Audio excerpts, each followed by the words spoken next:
आरती श्री रामायण जी की। आरती श्री रामायण जी की। गावत ब्रह्मादिक मुनि नारद। गावत ब्रह्मादिक मुनि नारद। गावत ब्रह्मादिक मुनि नारद। गावत ब्रह्मादिक मुनि नारद। वाल्मीकि ज्ञान विशारद। वाल्मीकि ज्ञान विशारद। सुख सनकादि शेष और सारद। शुभ सनकादि शेष और सारद। वरण पवन सुत कीरतिनी की। आरती श्री रामायण जी की। कीरति कलित ललित सिय पीकी। कीरति कलित ललित सिय पीकी। गावत संतत शंभु भवानी। गावत संतत शंभु भवानी। अरुघट संभव मुनि विज्ञानी। अरुघट संभव मुनि विज्ञानी। व्यास आदि कवि बरज बखानी। व्यास आदि कवि बरज। शुभग श्रृंगार मुक्ति युवती की। शुभग श्रृंगार मुक्त युवती। दलन रोग भव मोरी अमी की। दलन रोग भव मोर अमी की। तात मात सब विध तुलसी की। आरती श्री रामायण जी की। कलिमल हरण विषय रसफी की। कलिमल हरण विषय रसफी। शुभग श्रृंगार मुक्ति युवती की। शुभग श्रृंगार मुक्त युवती की। दलन रोग भव मोरी अमी की। दलन रोग मोर अमी की। तात मात सब विध तुलसी की। आरती श्री रामायण जी की। कर्पूर गौरम करुणावतारम संसार सारम भुजगेन्द्रहारम सदा वसन्तं हृदयारविन्दं भवं भवानी शैतं नमामि। त्वमेव माता पिता त्वमेव त्वमेव बन्धुः सखा त्वमेव त्वमेव वेद्याधरं त्वमेव त्वमेव सर्वं मम देव देव। त्वमेव सर्वं मम देव देव। त्वमेव सर्वं मम देव देव। एक बार सभी दोनों हाथ उठा के महामंत्र के साथ आज की पावन कथा में प्रवेश करेंगे। ओ हरे कृष्णा कृष्ण कृष्ण हरे हरे हरे राम राम राम हरे हरे। ओ हरे कृष्ण कृष्ण कृष्ण हरे हरे हरे राम राम राम हरे हरे। ओ हरे कृष्ण कृष्ण कृष्ण हरे हरे हरे राम राम राम हरे हरे। हरे कृष्ण कृष्ण कृष्ण हरे हरे हरे राम राम राम हरे बोले भक्तवत्सल भगवान की, राजा रामचंद्र भगवान की, श्री रामचंद्राय नमः। सभी अपने अपने स्थान पर बैठ जाएं। बैठ करके आज की बड़ी सुंदर पावन कथा, जिसके मध्य आप हम सभी बड़ा ही सुंदर बड़े धूमधाम से प्रभु श्री राम की बारात के साथ आज विवाह उत्सव का मंगल आप हम सभी उत्सव मनाएंगे। सभी यथास्थान बैठ जाएं। जय जय श्री राधे, जय जय श्री श्याम। सभी अपनी अपनी जगह बैठेंगे। जय जय।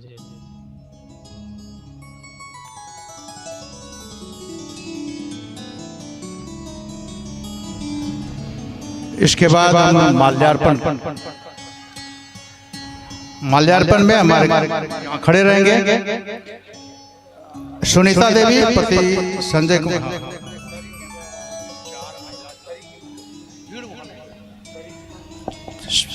सुनीता देवी पति संजय मंडल जी अगर आई हैं तो आइए। माला देवी पति दिलीप मंडल जी, रानी कुमारी मुकेश यादव और शिक्षिका रागनी देवी, रागनी सिंह शिक्षिका आइए। 4 एक साथ जाएंगे। रीता देवी बबलू ठाकुर जी, रंभा देवी निरंजन कुमार सिंह,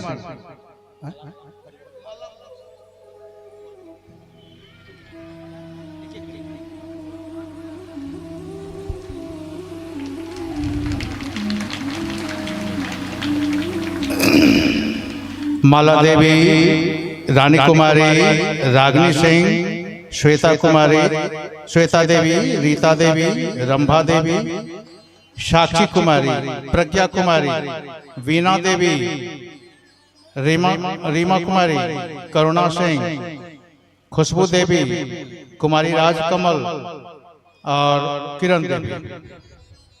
4 महिलाएं एक साथ जाएंगी। उसके बाद भीड़ नहीं लगे मंच पर, इस बात पर विशेष ध्यान रखना।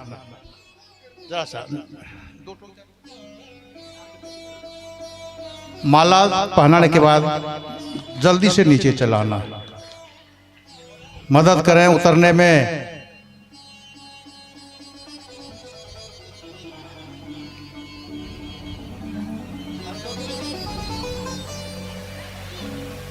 जाइए।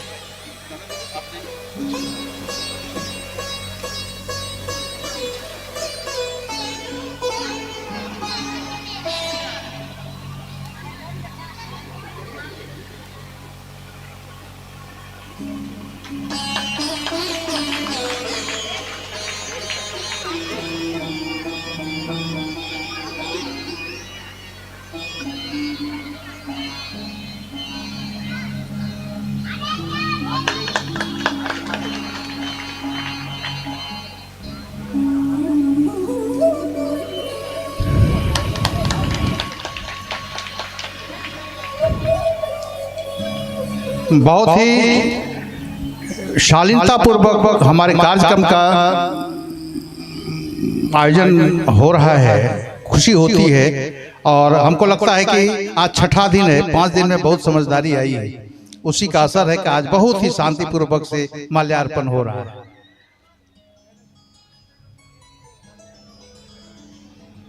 माल्यार्पण के बाद मंच से नीचे चले आएंगे।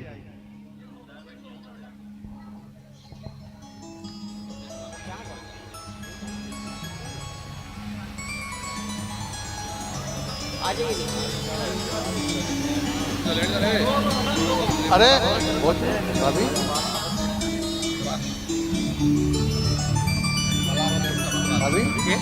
अभी तो एगो पन्नी यहाँ दिल के बाबू को आसू नगे तो पन्नी के लग लगा हाँ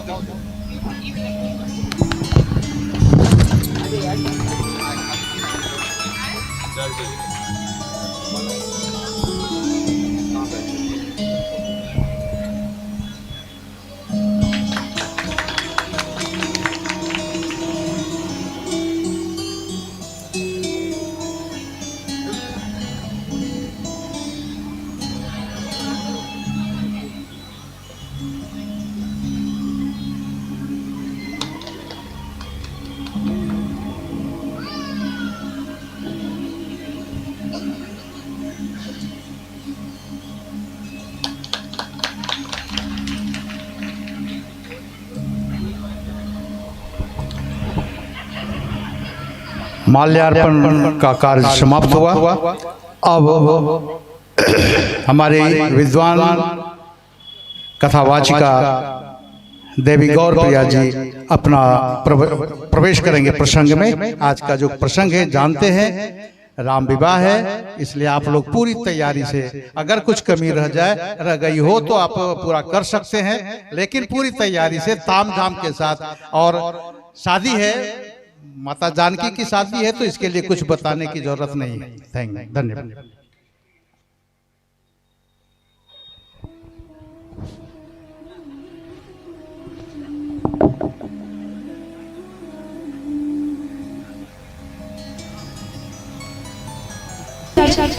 श्री राधे राधे जय श्री राम, श्री राधे राधे जय राधे, जय श्री राम, श्री राधे राधे।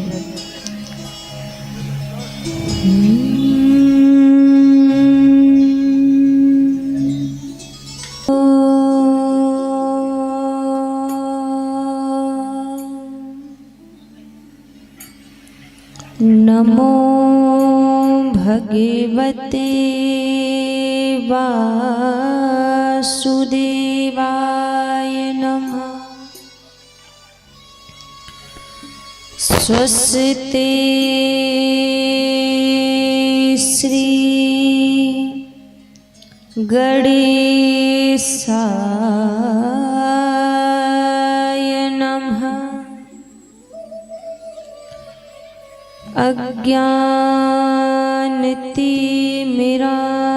अज्ञानतिमिरान्धस्य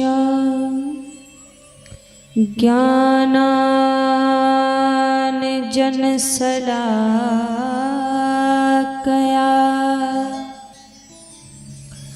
चक्षुरुन्मीलितं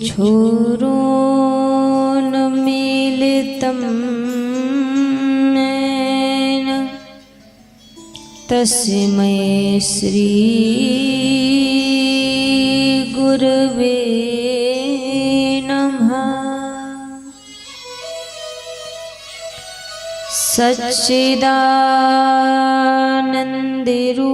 सच्चिदानन्दरूपाय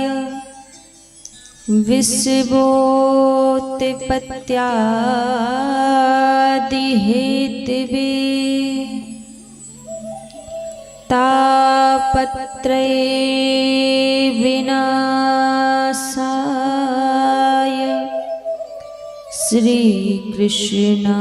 श्रीकृष्णाय वयं नमः। जय जय श्री राधारमण, जय जय नवल किशोर, जय गोपी चित चोर प्रभु, जय जय माखन चोर। सीता मेरी मात है, पिता मेरे रघुनाथ, इन दोनों के चरणन में कोटि कोटि प्रणाम। आइए हनुमान जी विराजिए, कथा कहूँ मति अनुसार, प्रेम सहित आसन लाग्यो विराजिए पवन कुमार। एक बार सभी महामंत्र बोलेंगे। हरे कृष्ण कृष्ण कृष्ण हरे हरे,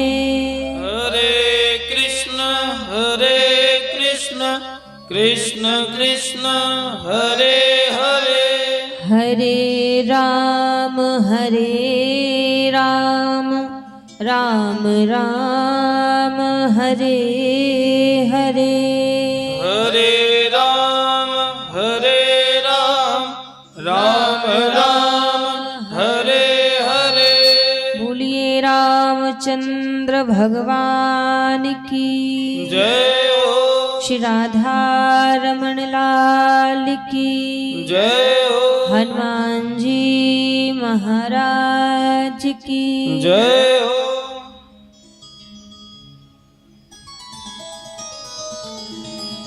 आइए सभी भक्तजन आज की परम पावन कथा में प्रवेश करने से पहले मन और वाणी को पवित्र करते हुए प्रभु को याद करते हुए सभी आज की परम पावन परम मंगलमय कथा में प्रवेश करेंगे। सभी बड़े भाव से प्रभु को पुकारते हुए आज की कथा में प्रवेश करेंगे।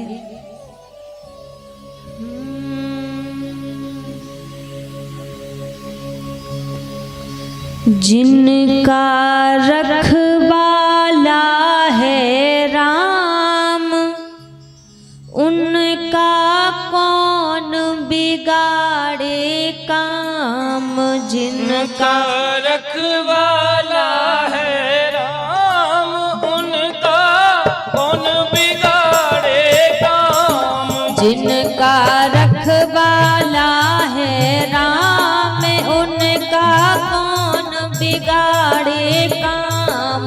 जिनका रखवाला है राम उनका कौन बिगाड़े काम। जिनका रखवाला है राम उनका कौन बिगाड़े काम। ओ जिनका रखवाला है राम उनका कौन बिगाड़े काम। जय हो। भाव से ताली सेवा करते हुए सभी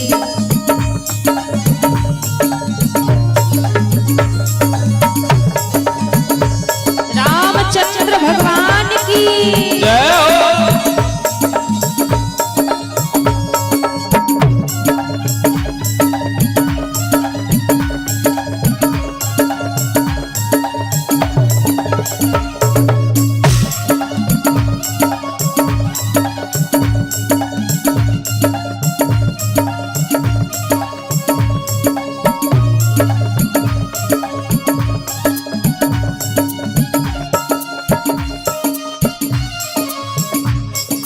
मेरे प्रभु की लंबी भुजाएं अपने दास को सदा बचाएं। जिनका रखवाला है जिनका रखवाला है राम उनका कौन बिगाड़े काम। जिनका रखवाला है राम उनका कौन बिगाड़े काम।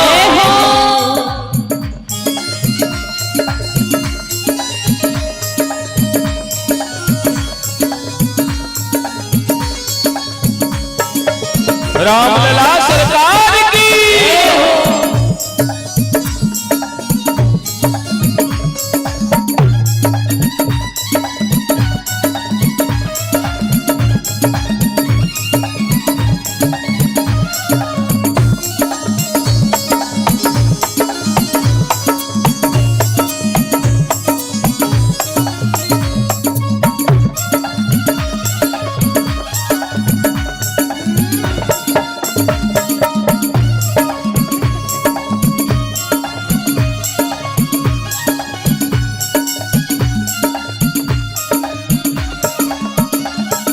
कृपा करे जब श्याम सलोना माटी भी बन जाए सोना। माटी भी बन जाए सोना माटी भी बन जाए सोना। कृपा करे जब श्याम सलोना माटी भी बन जाए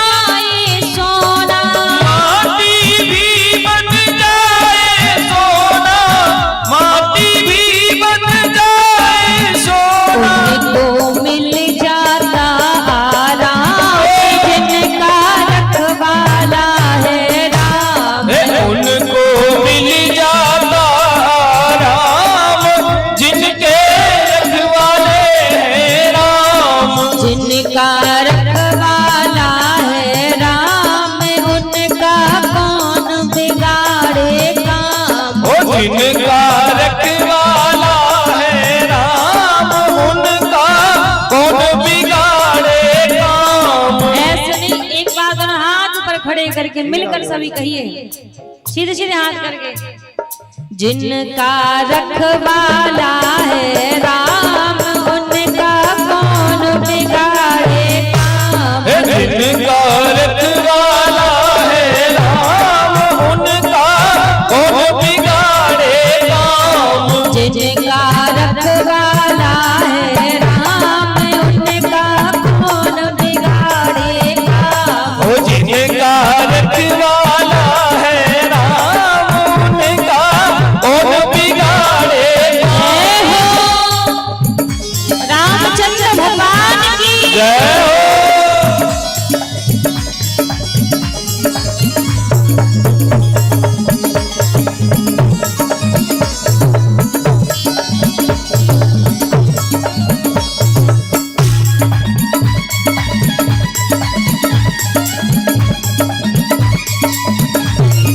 हरी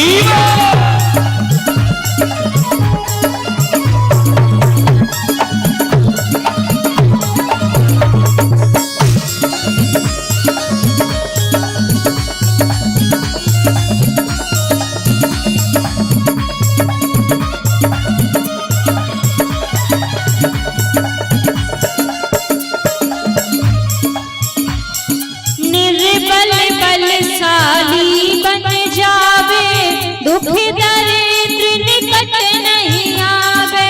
दुख दरिद्र निकट नहीं आवे, दुख दरिद्र निकट नहीं आवे। निर्बल बलशाली बन जावे, दुख दरिद्र निकट नहीं आवे। दुख दरिद्र निकट नहीं आवे, दुख दरिद्र निकट नहीं आवे। उनको मिल जाता मेरा राम, जिनका रखवाला है राम। उनको मिल जाता मेरा राम, जिनका रखवाला है राम। जिनका रखवाला है राम, उनका कौन बिगाड़ेगा। जिनका रखवाला है राम, उनका कौन बिगाड़े काम। अच्छा, आपको लगता है कि जीवन में हमारे जितने भी कार्य हो रहे हैं उनको करने वाले राम जी हैं? लगता है? यदि लगता है तो एक बार भाव से कहिए, क्योंकि हम भले ही कितना श्रेय अपने ऊपर दे लेंगे हमने किया है, पर हमारा आपका वो बल नहीं है कि हम कोई काम कर सके, कोई काज कर सके। कृपा करे जब श्याम सलोना, माटी भी बन जाए सोना। सब उनकी कृपा से संभव है, उनकी कृपा के बिना कुछ नहीं है। सुनीरी मैंने निर्बल के बलराम। यदि किसी के साथ रघुनाथ जी खड़े हो जाएं तो निर्बल भी बलवान बन जाता है, ऐसी इनकी कृपा है। एक बार तो हाथ पर खड़े करके सभी कहिए, जिनका रखवाला है राम, उनका कौन बिगाड़े काम। जिनका रखवाला है राम, उनका कौन बिगाड़े काम। जिनका रखवाला है राम, उनका कौन बिगाड़े काम। जिनका रखवाला है राम, उनका कौन बिगाड़े काम। जिनका रखवाला है राम, उनका कौन बिगाड़े काम। जिनका रखवाला है राम, उनका कौन बिगाड़े काम। उनका कौन बिगाड़े काम। उनका कौन बिगाड़े काम। उनका कौन बिगाड़े काम। उनका कौन बिगाड़े काम। उनका कौन बिगाड़े काम। जिनका रखवाला है राम, उनका कौन बिगाड़े काम। जिनका रखवाला है राम, उनका कौन बिगाड़े काम। मेरे प्रभु की लंबी भुजाएं अपने दास को सदा बचाएं। अपने दास को सदा बचाए, अपने दास को सदा बचाए। उनके पूर्ण होवे काम, जिनका रखवाला है राम। उनका कौन बिगाड़े काम, जिनका रखवाला है राम। बोलिए रामचंद्र भगवान की जय हो। और ये 101 रुपए अडूला देवी जी राधा से भगवान प्रभु राम के चरणों में अर्पण किए। एक बार जोरदार तालियां बजाएं। अडूला देवी जी राधा श्री राधा। आइए सर्वप्रथम मेरे परम आराध्य अकारण करुणा वरुणालय अनंत कोटि कल्पतरु पीतांबरधारी श्री राधा रमण लाल जी के पावन चरणों में प्रणाम करते हुए अनंत बलवंत संत श्री समाज विद्युत समाज कथा में उपस्थित सभी भक्तजनों के हृदय में विराजित मेरे लोक लोचन सावरे सरकार के श्री चरणों में व्यासपीठ की ओर से बंदन प्रणाम करते हुए आज की पावन कथा में सभी प्रवेश करेंगे। एक बार सभी प्रेम से कहिए जय सिया राम, जय सिया राम। आज की परम पावन कथा में सभी बड़े भाव से प्रवेश करेंगे। कल हम आप सभी रघुनाथ जी की बाल लीलाओं को श्रवण कर रहे थे। भगवान बाल लीलाएं करके सभी अवधवासियों को आनंद दे रहे थे, आनंद प्रदान कर रहे थे। लेकिन अवध में तो सब आनंद में थे। यहाँ पर ताड़का और सुबाहु आकर यज्ञ को विध्वंस करने का प्रयास करने लगे। जब यज्ञ को विध्वंस करने का प्रयास करने लगे तो राम लक्ष्मण को ताड़का ने वहां पर देखा तो पहले तो मन ही मन विचार करने लगी, ये छोटे छोटे से बालक हैं, ये मुझे क्या मारेंगे। जैसी सोचा कि पहले मैं इनको मारूंगी, इनके बाद बाबा के यज्ञ को विध्वंस करूंगी। और जब विचार किया कि मैं यज्ञ को विध्वंस करूंगी, महाराज मानस में बाबा तुलसीदास जी लिखते हैं,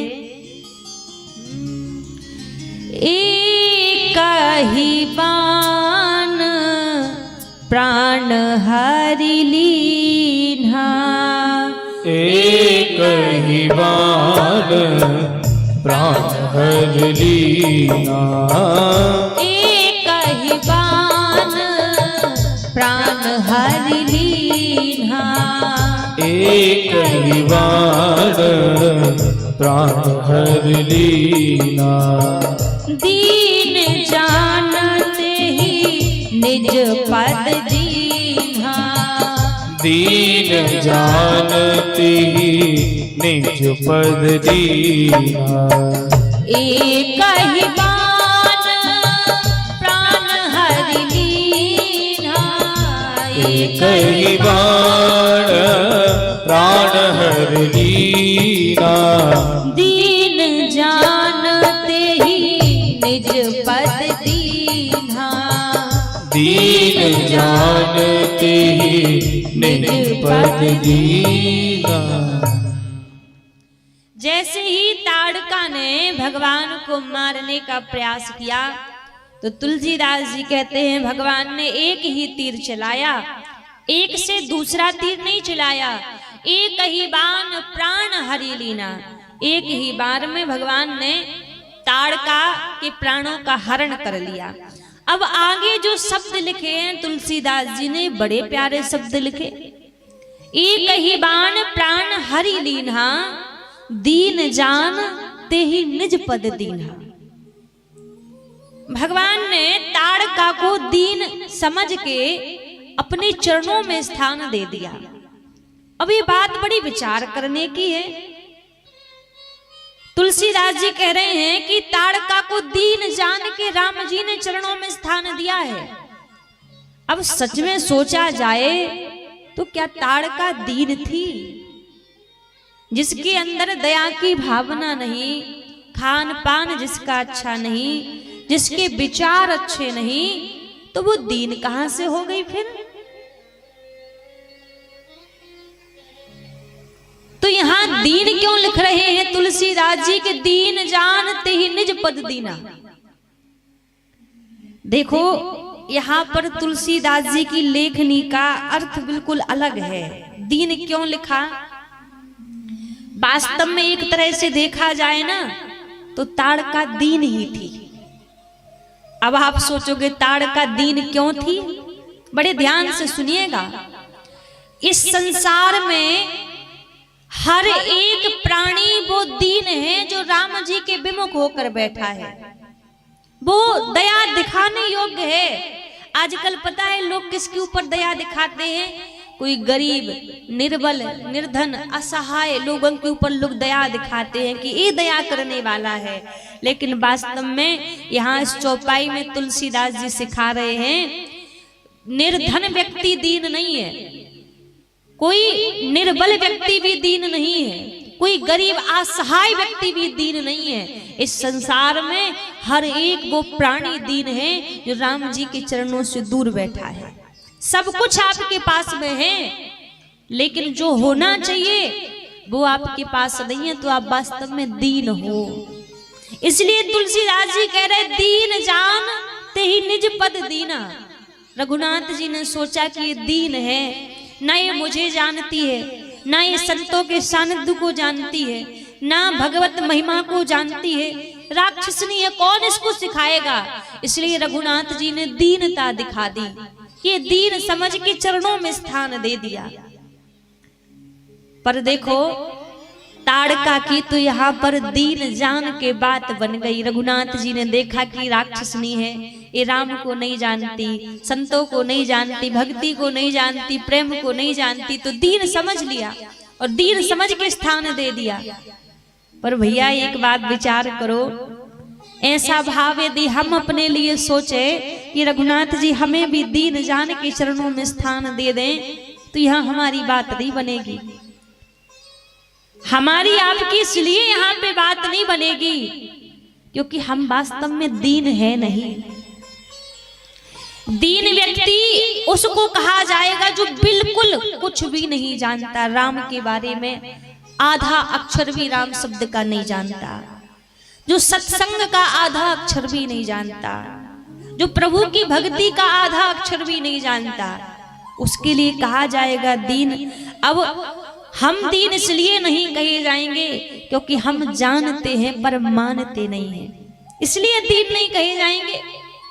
क्योंकि हम राम को जान रहे हैं, राम की वचनों को जान रहे हैं, राम की लीलाओं को जान रहे हैं, राम की भक्ति को जान रहे हैं, और राम के बारे में जानने के बाद भी हम राम के ना बने तो क्या हम दीन कहलाएंगे? हम दीन नहीं कहलाएंगे भैया। या तो ये होता कि हम सच में दीन होते तो रघुनाथ जी कहते कि ये दीन है तो मैं अपना लेता हूं, पर सच में दीन नहीं है।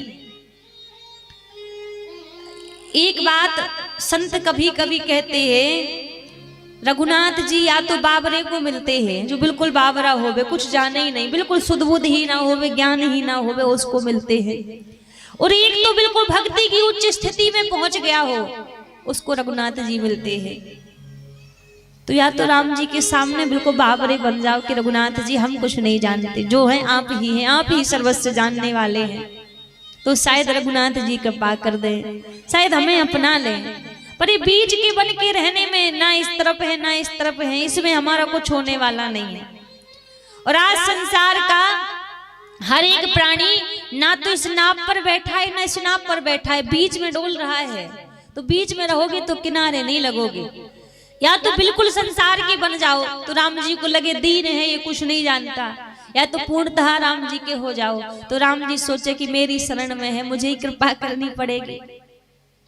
तो इसलिए या तो बिल्कुल दीन बन जाओ महाराज। ताड़का इसीलिए दीन थी कि कुछ जानती नहीं थी, तब राम जी ने कहा, दीन जानते ही निज पद दीना। दीन समझ लिया रघुनाथ जी ने, तो कृपा कर दी। आज जब ताड़का को मारा, ताड़का का वध किया प्रभु ने, तो यहाँ विश्वामित्र जी को पूर्णतः भरोसा हो गया कि ब्रह्म है, ये भगवान है। आज यज्ञ की रक्षा की। अब विश्वामित्र जी कहने लगे, प्रभु एक यज्ञ की तो आपने रक्षा कर दी है, अभी एक यज्ञ और बाकी है जिसकी आपको रक्षा करनी है। अब कौन सा यज्ञ बाकी है? धर्म यज्ञ तो पूरा कर दिया, अब धनुष यज्ञ बाकी है जो महाराज जनकपुर में हो रहा है। तो आज यहाँ से बड़ी प्रसन्नता के साथ राम और लक्ष्मण जी विश्वामित्र जी के संग आगे की यात्रा तय करने के लिए चले हैं। हर्ष चले, हर्ष के साथ, प्रसन्नता के साथ हर्ष चले मुनिवंत सहाया। विश्वामित्र जी के संग प्रसन्नता से राम और लक्ष्मण चले जा रहे हैं जनकपुरी की यात्रा पे। जब जनकपुरी की यात्रा में प्रभु जा रहे थे, तो रास्ते में जब भगवान जाने लगे तो बिल्कुल एक निर्जन वन रघुनाथ जी को दिखाई दिया।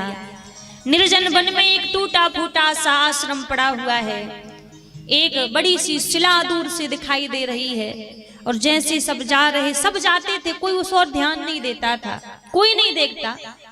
लेकिन आज जब आगे आगे विश्वामित्र जी जा रहे हैं, राम जी जा रहे हैं, लक्ष्मण जी जा रहे हैं, अब जैसे रघुनाथ जी ने उस आश्रम की ओर देखा, उस शिला की ओर देखा, तो पूछने लगे, गुरुदेव ये कौन सा स्थान है? ये जो विशाल पत्थर, ये शिला दिखाई दे रहा है, ये क्या है?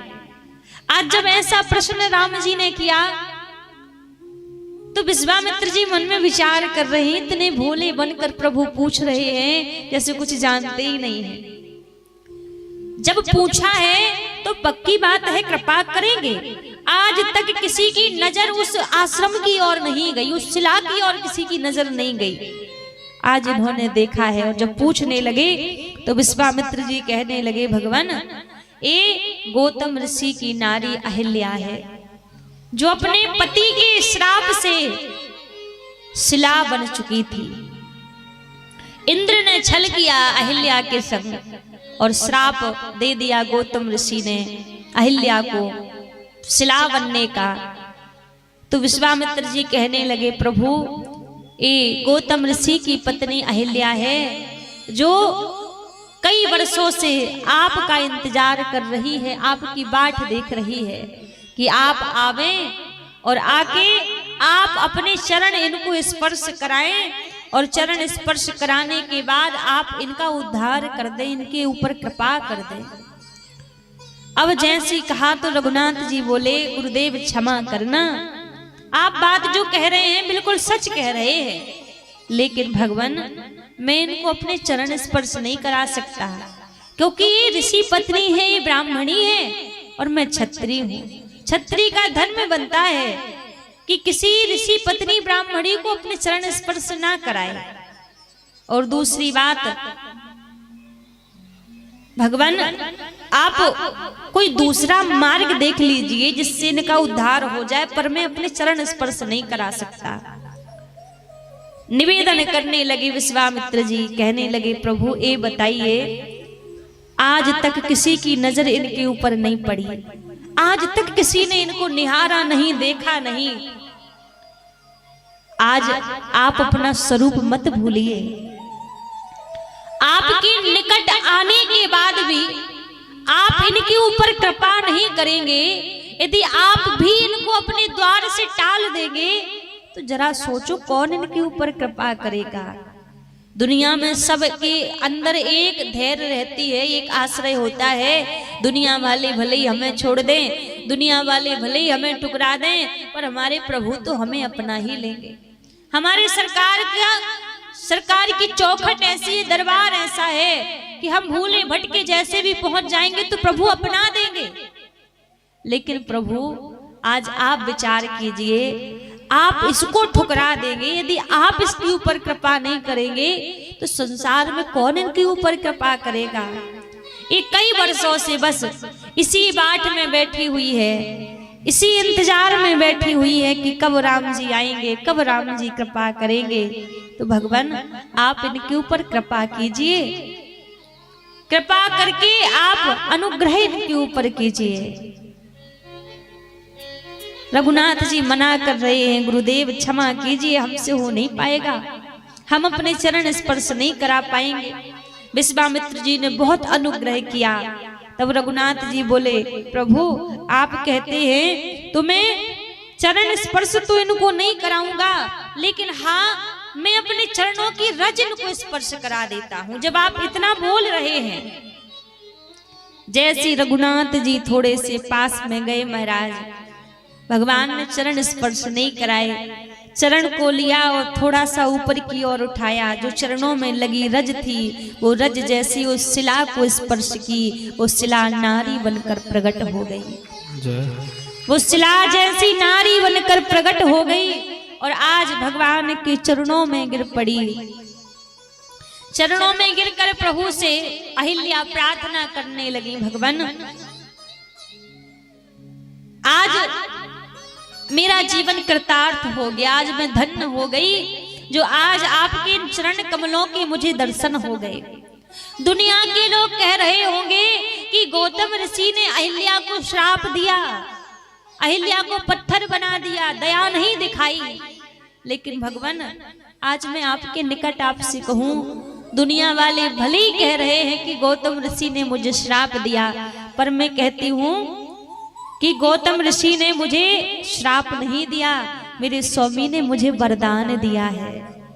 वरदान इसलिए दिया है कि मेरे अंदर वो भजन नहीं था, मेरे अंदर वो बल नहीं था, मेरे अंदर वो सामर्थ्य नहीं था कि मैं आप तक पहुंच पाती, पर उन्होंने मेरे ऊपर अनुग्रह किया, जो मुझे ऐसा वरदान दिया कि आज आप स्वयं मेरे पास चल के आ गए। तो उन्होंने श्राप नहीं दिया, उनका वरदान है। और एक बात जान लीजिए, संत का वरदान भी कल्याणकारी होता है और संत का श्राप भी कल्याणकारी होता है। संत के मुख से जो वचन निकले वो वचन सच हो जाता है, कल्याण करने वाला वो वचन निकलता है महाराज। तो बारंबार अहिल्या प्रभु के चरणों में गिर पड़ी, प्रभु आज आपने अति अनुग्रह मेरे ऊपर किया, जो आज आपके चरणार बिंदों के मुझे दर्शन हुए।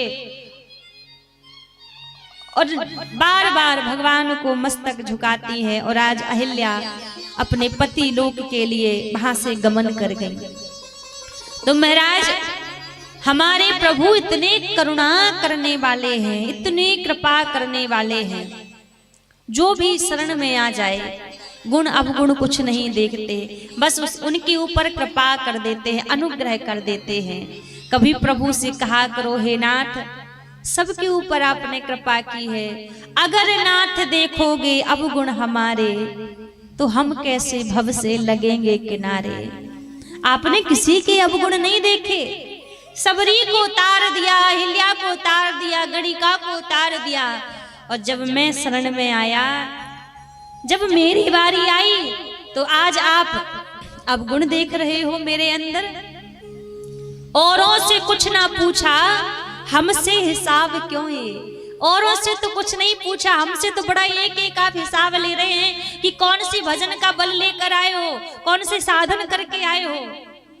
भगवान यदि आप हमारे ऊपर करुणा की नजर नहीं करेंगे तो हम किस द्वार जाएंगे, किसके पास जाएंगे। अगर नाथ देखोगे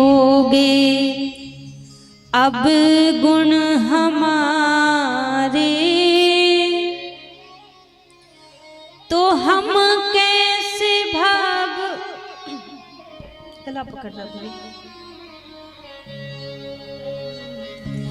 अगर नाथ देखोगे अब गुण हमारे, तो हम कैसे भव से लगेंगे किनारे। अगर नाथ देखोगे अब गुण हमारे, तो हम कैसे भाव से लगेंगे किनारे। अगर नाथ देखोगे अब गुण हमारे, तो हम कैसे भव से लगेंगे किनारे। अगर नाथ देखोगे अब गुण हमारे, तो हम कैसे भाव से लगेंगे किनारे। अगर नाथ देखोगे अब गुण हमारे, तो हम कैसे भव से लगेंगे किनारे। अगर नाथ देखोगे।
हमारे लिए क्यों देरी किए हो, हमारे लिए क्यों देरी किए हो। हमारे लिए क्यों देरी किए हो। हमारे लिए क्यों देरी किए हो। ओ गणिका अजामिल को पल में उबारे, गणिका अजामिल को पल में उबारे। अगर नाथ देखोगे अब गुण हमारे, तो हम नाथ देखोगे अब गुण हमारे, तो हम कैसे भावे से लगेंगे किनारे। तो हम कैसे भव से लगेंगे किनारे।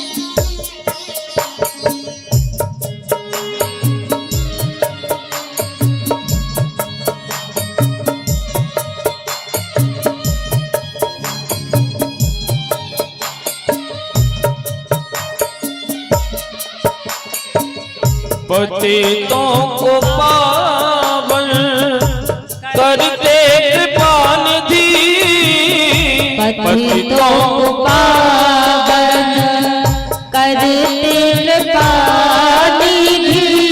पतितों को पावन करते कृपानिधि। पतितों को पावन करते कृपानिधि। किए पाप हैं इस सुयश के सहारे, किए पाप हैं इस सुयश के सहारे। ओ किए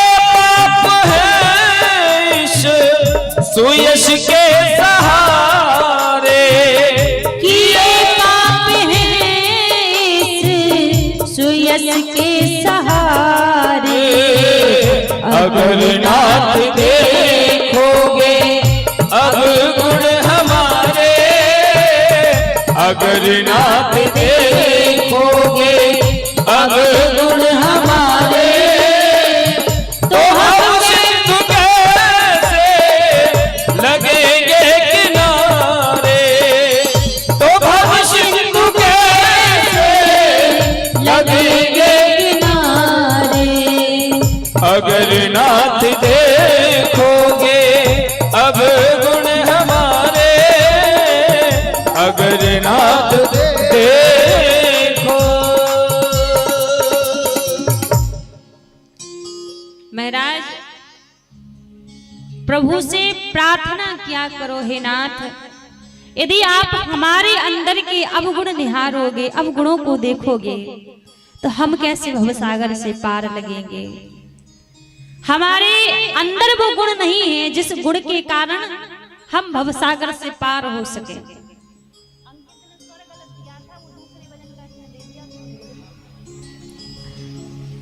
तो महाराज प्रभु से प्रार्थना किया करो, जैसे आपने सबके ऊपर कृपा की, तो उसी कृपा के सहारे, कृपा की आशा से हम भी आपके चरणों में बैठे हैं। आप हमारे ऊपर भी कृपा करें, हमें भी आप भव सागर से पार करें। आज अहिल्या भगवान की बाट देख रही थी कि कब प्रभु आएंगे, कब मेरे ऊपर कृपा करेंगे। आज भगवान ने अहिल्या के ऊपर कृपा कर दी, अहिल्या का उद्धार प्रभु ने किया और यहाँ से भगवान आगे बढ़े। लेकिन जब प्रभु यहाँ से आगे बढ़े तो अभी तक जब भगवान चल के जा रहे थे तो बड़ी प्रसन्न मन से चलकर जा रहे थे, लेकिन अब जब भगवान जा रहे हैं तो अब प्रभु प्रसन्न नहीं है। अभी जब जा रहे थे तो तुलसीदास जी कह रहे थे, हर्ष चले मुनिवंत सहाया। हर्ष के साथ, प्रसन्नता के साथ प्रभु जा रहे थे। लेकिन अब जब भगवान जा रहे हैं तब तुलसीदास जी कह रहे हैं, भगवान अब हर्ष के साथ नहीं जा रहे हैं। अब प्रभु कैसे जा रहे हैं?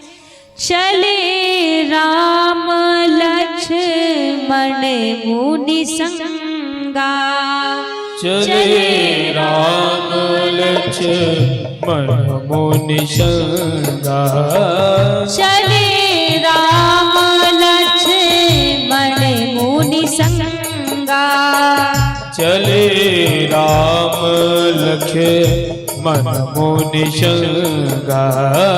गए जहाँ जग पावन गंगा, गए जहाँ जग पावन गंगा, चले राम लक्ष्मण मुनि संगा, चले राम लक्ष्मण मुनि संगा। गए जहाँ जग पावन गंगा, गए जहाँ जग पावन गंगा।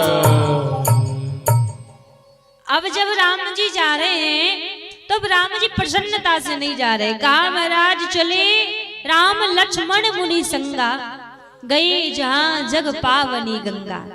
लेकिन अब जब प्रभु जा रहे हैं तो विश्वामित्र जी समझ गए कि राम जी प्रसन्न नहीं है। राम जी प्रसन्न क्यों नहीं है? क्योंकि अभी भी प्रभु के मन में इसी बात का दुख हो रहा है कि मैंने एक ऋषि पत्नी को अपने चरणों की रज प्रदान की है। वो ब्राह्मणी है, ऋषि पत्नी है, और मैंने ये अपराध किया है कि अपने चरणों की रज उनको प्रदान की। ये दुख भगवान को भी मन में लग रहा है। अब विश्वामित्र जी समझ गए, इसीलिए रघुनाथ जी अब प्रसन्न मुद्रा में नहीं है, अब उदास है। जब विश्वामित्र जी को लगा कि भगवान उदास हैं, तो आज भगवान को लेकर विश्वामित्र जी पहुंचे मां गंगा के किनारे पर। और जब भगवान की स्थिति देखी कि भगवान उदास हैं, तो भगवान की उदासी को दूर करने के लिए आज विश्वामित्र जी महाराज मां गंगा के प्रगट की कथा रघुनाथ जी को श्रवण कराने लगे।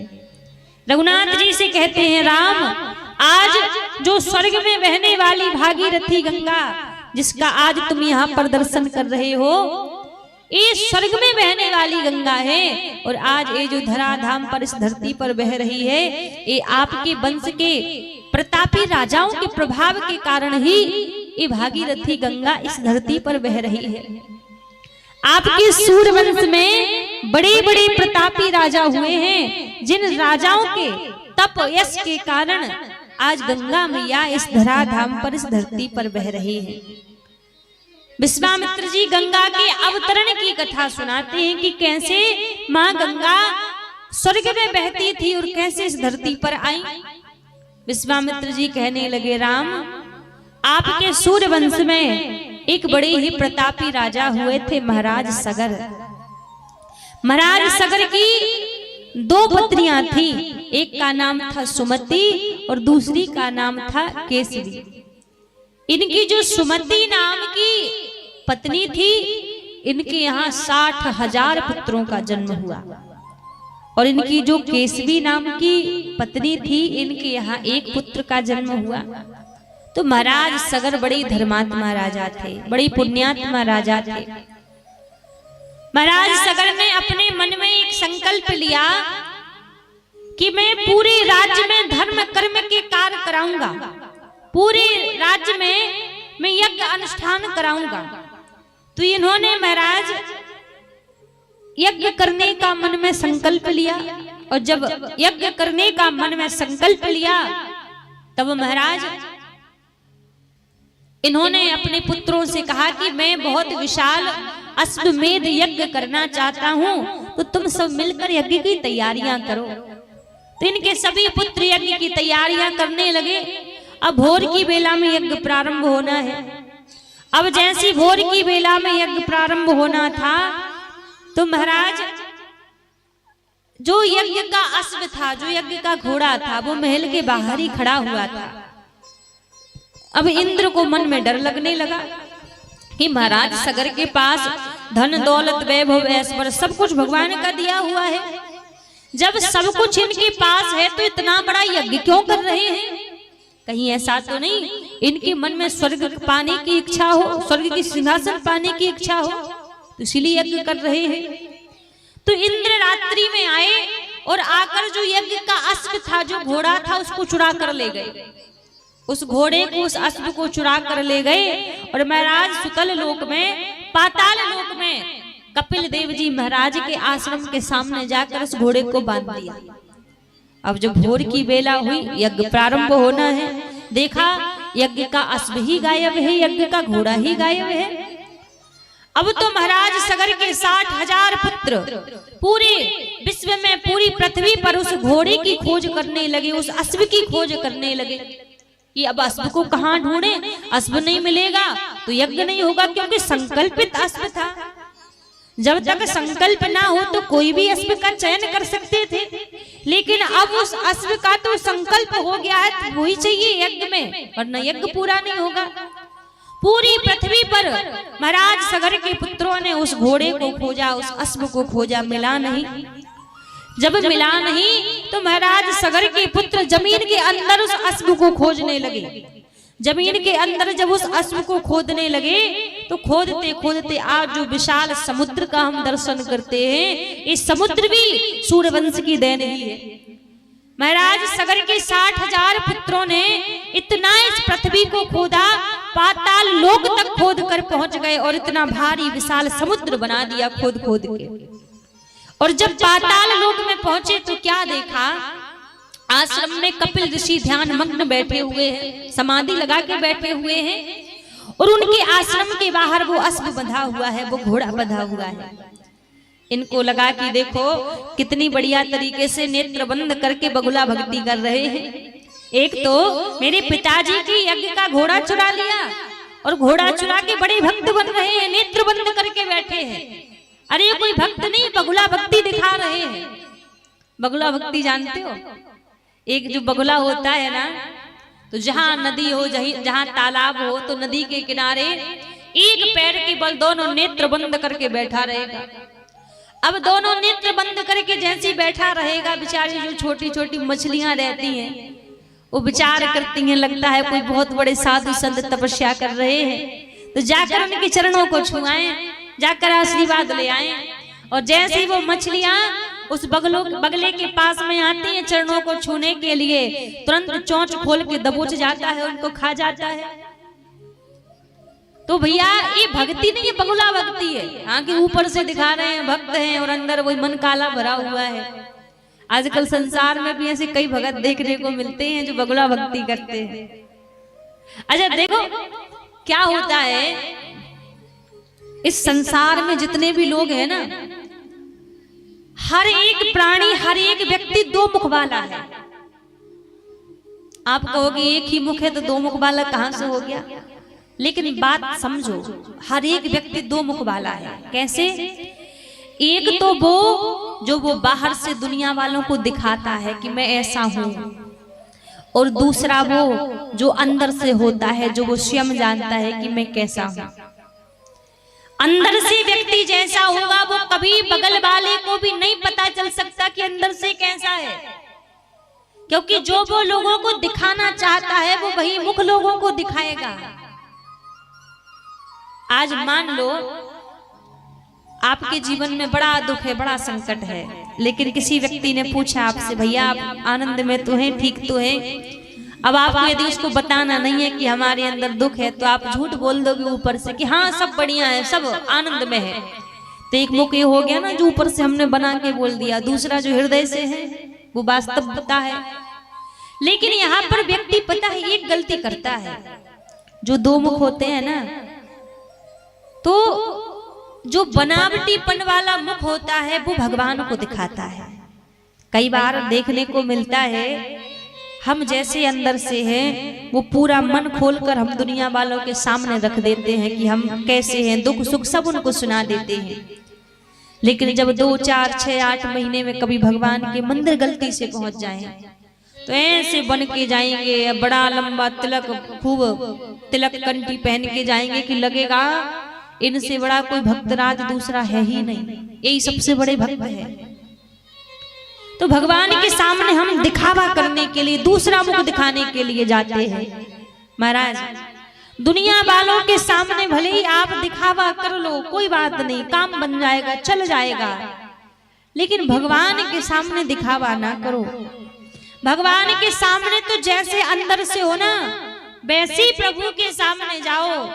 नाथ में भलो बुरो सो तेरो, मैं अच्छा हूं तो भी मैं आपका हूं, और मैं बुरा हूं तो भी मैं आपका ही हूं। भगवान के सामने दिखावा ना करो, भगवान के सामने तो वास्तविकता को स्वीकार करो कि मैं अच्छा हूं तो आपका हूं, और मैं बुरा हूं तो भी मैं आपका हूं। कृपा तो आपको ही करनी पड़ेगी। तो भगवान के सामने हमें दिखावा नहीं करना चाहिए। दुनिया वालों के सामने भले ही आप दिखावा करते रहो, कोई बात नहीं, पर भगवान के सामने ना करो। इसीलिए कहते हैं कि हर एक व्यक्ति दो मुख वाला है, एक जो अंदर से जो वो जानता है, और दूसरा जो दुनिया वालों को दिखाता है। और जो दुनिया वालों को दिखाने वाला मुख है, उसी मुख से बगुला भक्ति करता है व्यक्ति।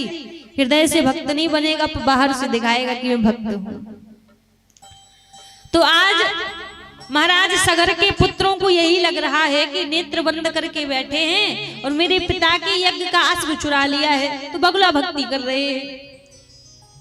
अब जैसी क्रोध में आकर कटु वचन कहने लगे, अब कटु वचन जैसी कहे उसी समय कपिल देव भगवान की समाधि खुली, और जैसी कपिल देव भगवान की समाधि खुली उनके दोनों नेत्र खुले।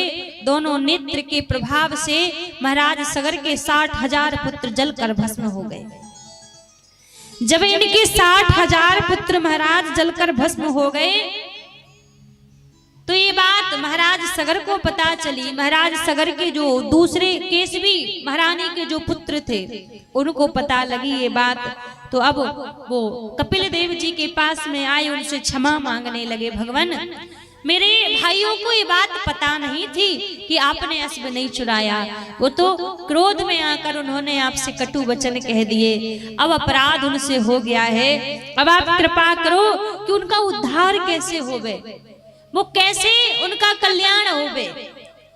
कपिल देव भगवान बोले अब तो उनका उद्धार होने का केवल एक ही मार्ग है, जो माँ भगवती स्वर्ग में बहती हैं, जो गंगा, यदि वो गंगा इस धराधाम पर बहने लगे, जहां पर जिस स्थान पर आपके भाई भस्म हुए हैं उस स्थान तक यदि भागीरथी गंगा आ जाए तो हो सकता है आपके भाइयों का, पूर्वजों का कल्याण हो जाए।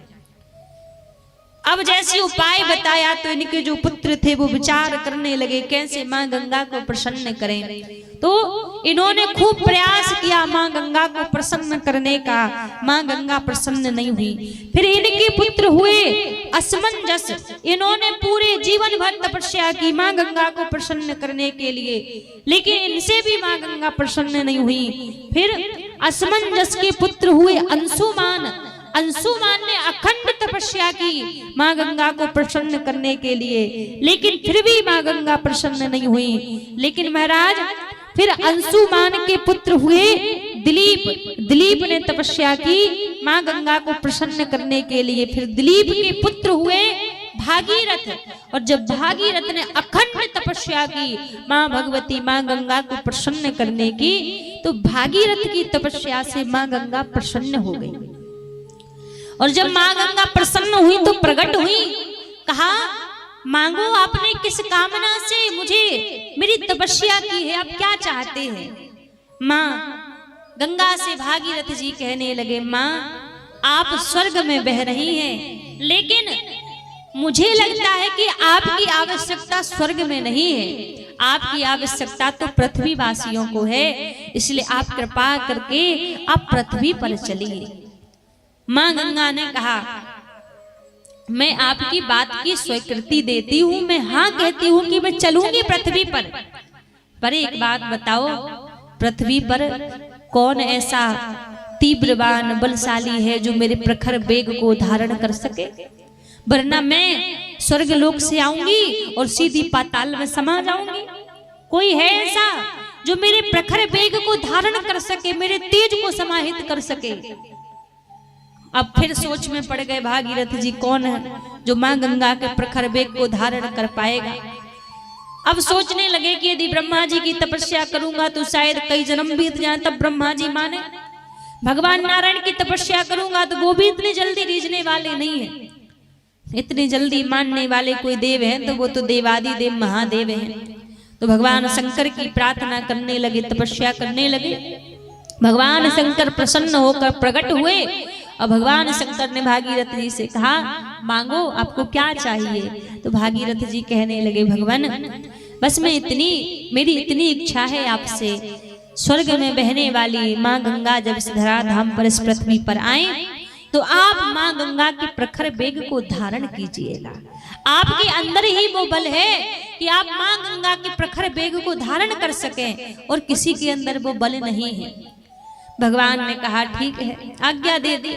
अब स्वर्ग में बहने वाली जैसी भागीरथी गंगा इस धराधाम पर आई, भगवान शंकर ने अपनी जटाओं को खोल लिया, और जैसे जटाओं को खोला तो माँ गंगा आकर भगवान शंकर की जटाओं में समाहित हो गई। फिर अपने जटाओं को पुनः भगवान शंकर ने बांध लिया। अब जटाओं को बांधने के बाद 100 वर्ष की भगवान शंकर की समाधि लग गई। 100 वर्ष बाद जब समाधि खुली तो भागीरथ जी चरणों में बैठे हैं, प्रभु माँ गंगा की आवश्यकता आपकी जटाओं में नहीं है, माँ गंगा को आप बहाव दीजिए, माँ की आवश्यकता तो पृथ्वी वासियों को है। तब भगवान शंकर ने अपनी पूरी जटाओं में से केवल एक लट खोला है। जो हम माँ गंगा का इतना विकराल रूप का दर्शन करते हैं, वो केवल एक लट को भगवान भोलेनाथ ने खोला है, और आज माँ गंगा बहती हुई पूरी पृथ्वी के वासियों का कल्याण करती हुई आई है। अब जिस समय कहते हैं जब प्रलय का समय आता है, उस समय भगवान शंकर अपनी पूरी जटाओं को खोल देते हैं, और जब जटाओं को खोलते हैं तो पूरे ब्रह्मांड में जल ही जल हो जाता है। तो ऐसी माँ गंगा का नाम भागीरथ जी के तप से माँ गंगा प्रसन्न हुई तो माँ का नाम भागीरथी पड़ गया। फिर जब हरिद्वार की भूमि में से माँ गंगा बहती हुई आ रही थी तो वहां पर एक जुन्नू ऋषि रहा करते थे। तो माँ गंगा ने देखा जब बहाव से आ रही थी, छोटी सी कुटिया जुन्नू ऋषि की हरिद्वार में बनी हुई थी, तो माँ गंगा को लगा कि कोई ऐसी ऋषि होंगे तो अपने बहाव में उनकी कुटिया को बहा दिया। कुटिया बह गई उनकी। जब बहाव में कुटिया को बहा दिया तो जुन्नू ऋषि को क्रोध आ गया, संकल्प किया और एक आचमनी में माँ गंगा को पान कर गए अपने पेट में। जब अपने पेट में पान कर गए, भागीरथ जी ने पलट कर देखा जो माँ गंगा है ही नहीं, गायब है। जब पता लगा कि माँ गंगा तो जुन्नू ऋषि के पेट में है, तब प्रार्थना की, भगवान माँ गंगा को आप प्रभाव दीजिए। और जब प्रार्थना की तब जुन्नू ऋषि के पेट से, मुख से, जो हरिद्वार से माँ गंगा बही है, तो माँ गंगा का एक नाम जानवी पड़ा। जुन्नू ऋषि की बेटी बनकर माँ गंगा हरिद्वार से माँ ने बहाव लिया। और आज जन जन का कल्याण करने वाली माँ भागीरथी गंगा हम सभी के बीच में पृथ्वी पर हम सभी को माँ दर्शन देती है। तो आज जैसे ही माँ गंगा के प्रगट की कथा श्रवण कराई रघुनाथ जी को, विश्वामित्र जी ने माँ गंगा के प्रगट की कथा को सुनकर आज प्रसन्न हो गए, पूजन इत्यादि किया।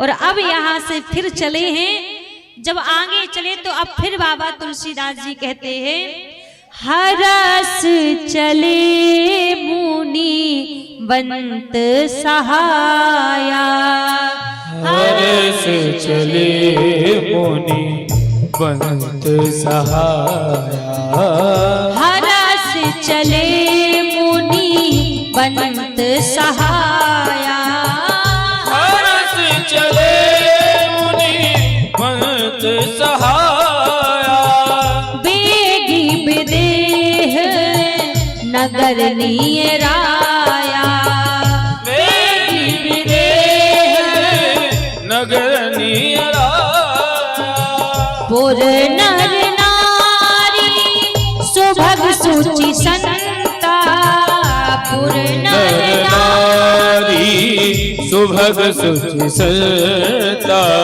पुर नर नारी सुभग सुचि संता, पुर नर नारी सुभग सुचि संता, धर्मशील ज्ञानी गुणवंता, धर्मशील ज्ञानी गुणवंता। आगे जब रघुनाथ जी वहां से चले तो तुलसीदास जी कहते हैं, अब प्रसन्न होकर रघुनाथ जी जा रहे हैं। हरसी चले मुनिबंत सहाया, बेगी विदेह नगर नियराया।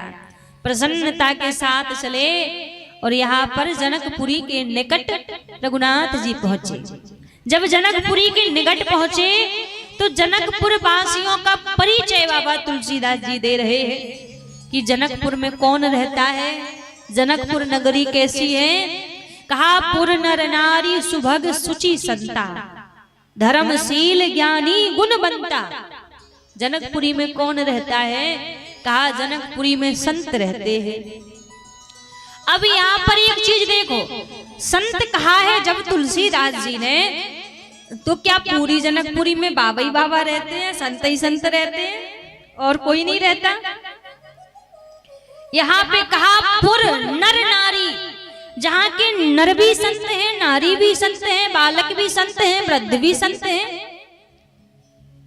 धर्मशील ज्ञानी गुणवंता, जो धर्म को धारण करने वाले हैं, ज्ञान मार्ग पर चलने वाले हैं, गुणवान हैं, ऐसे संत जनकपुरी में रहते हैं।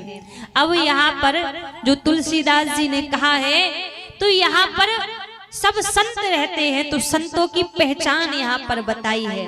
महाराज, जनकपुरी में संत रहते हैं तो इसका मतलब ये नहीं है कि सब बाबा ही बाबा रहते हैं, गृहस्थी भी रहते हैं, बालक भी रहते हैं, बुजुर्ग भी रहते हैं, लेकिन यहाँ पर पहचान संत की बताई है। संत इसलिए कहा है, आज हम जानते हैं किसी ने लाल कपड़े पहन लिए, किसी ने पीले कपड़े पहन लिए, तो वो संत हो गया ना। स्वरूप से कोई संत नहीं होता, बाहरी स्वरूप बनाने से व्यक्ति संत नहीं बन जाता है। संत हृदय से होता है, संत हृदय नवनीत समाना। संत के अंदर कैसे गुण होते हैं? जिसके अंदर सरलता हो, सरल भाव जिनके अंदर होवे महाराज, जिनके अंदर ज्ञान का मद ना होवे। वरना ज्ञानी बनने के बाद लोग अभिमानी पहले बन जाते हैं, ज्ञान का मद ना होवे। जिनके अंदर दया हो, दूसरों के प्रति दया करने वाले हो। और संत का सबसे बड़ा एक गुण होता है, वो जिसको भी देखते हैं सबके अंदर रघुनाथ जी का दर्शन करते हैं। ये संत का सबसे बड़ा गुण होता है।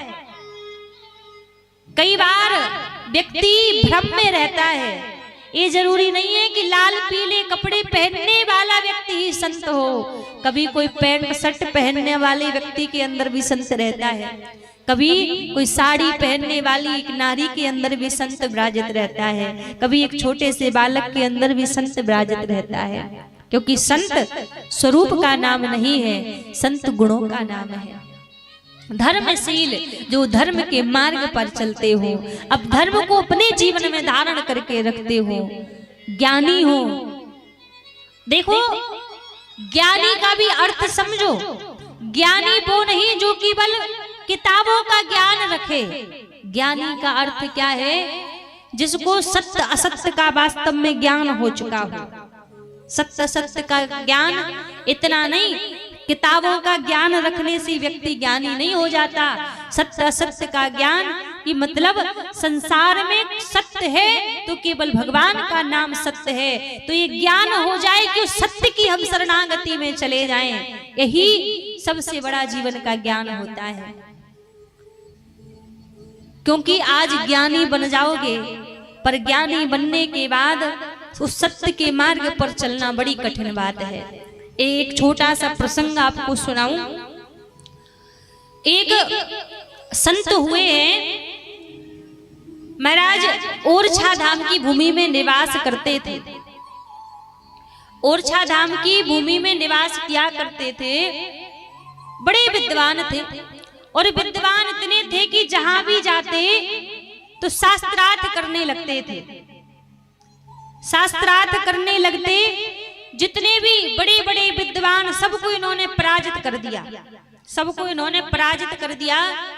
अब जितने भी संसार में जितने भी क्षेत्र थे, हर जगह के विद्वानों को इन्होंने पराजित कर दिया था। इतने बड़े ज्ञानी थे और इनका केवल काम ही यही था कि हर जगह जाके इनको केवल शास्त्रार्थ ही करना था।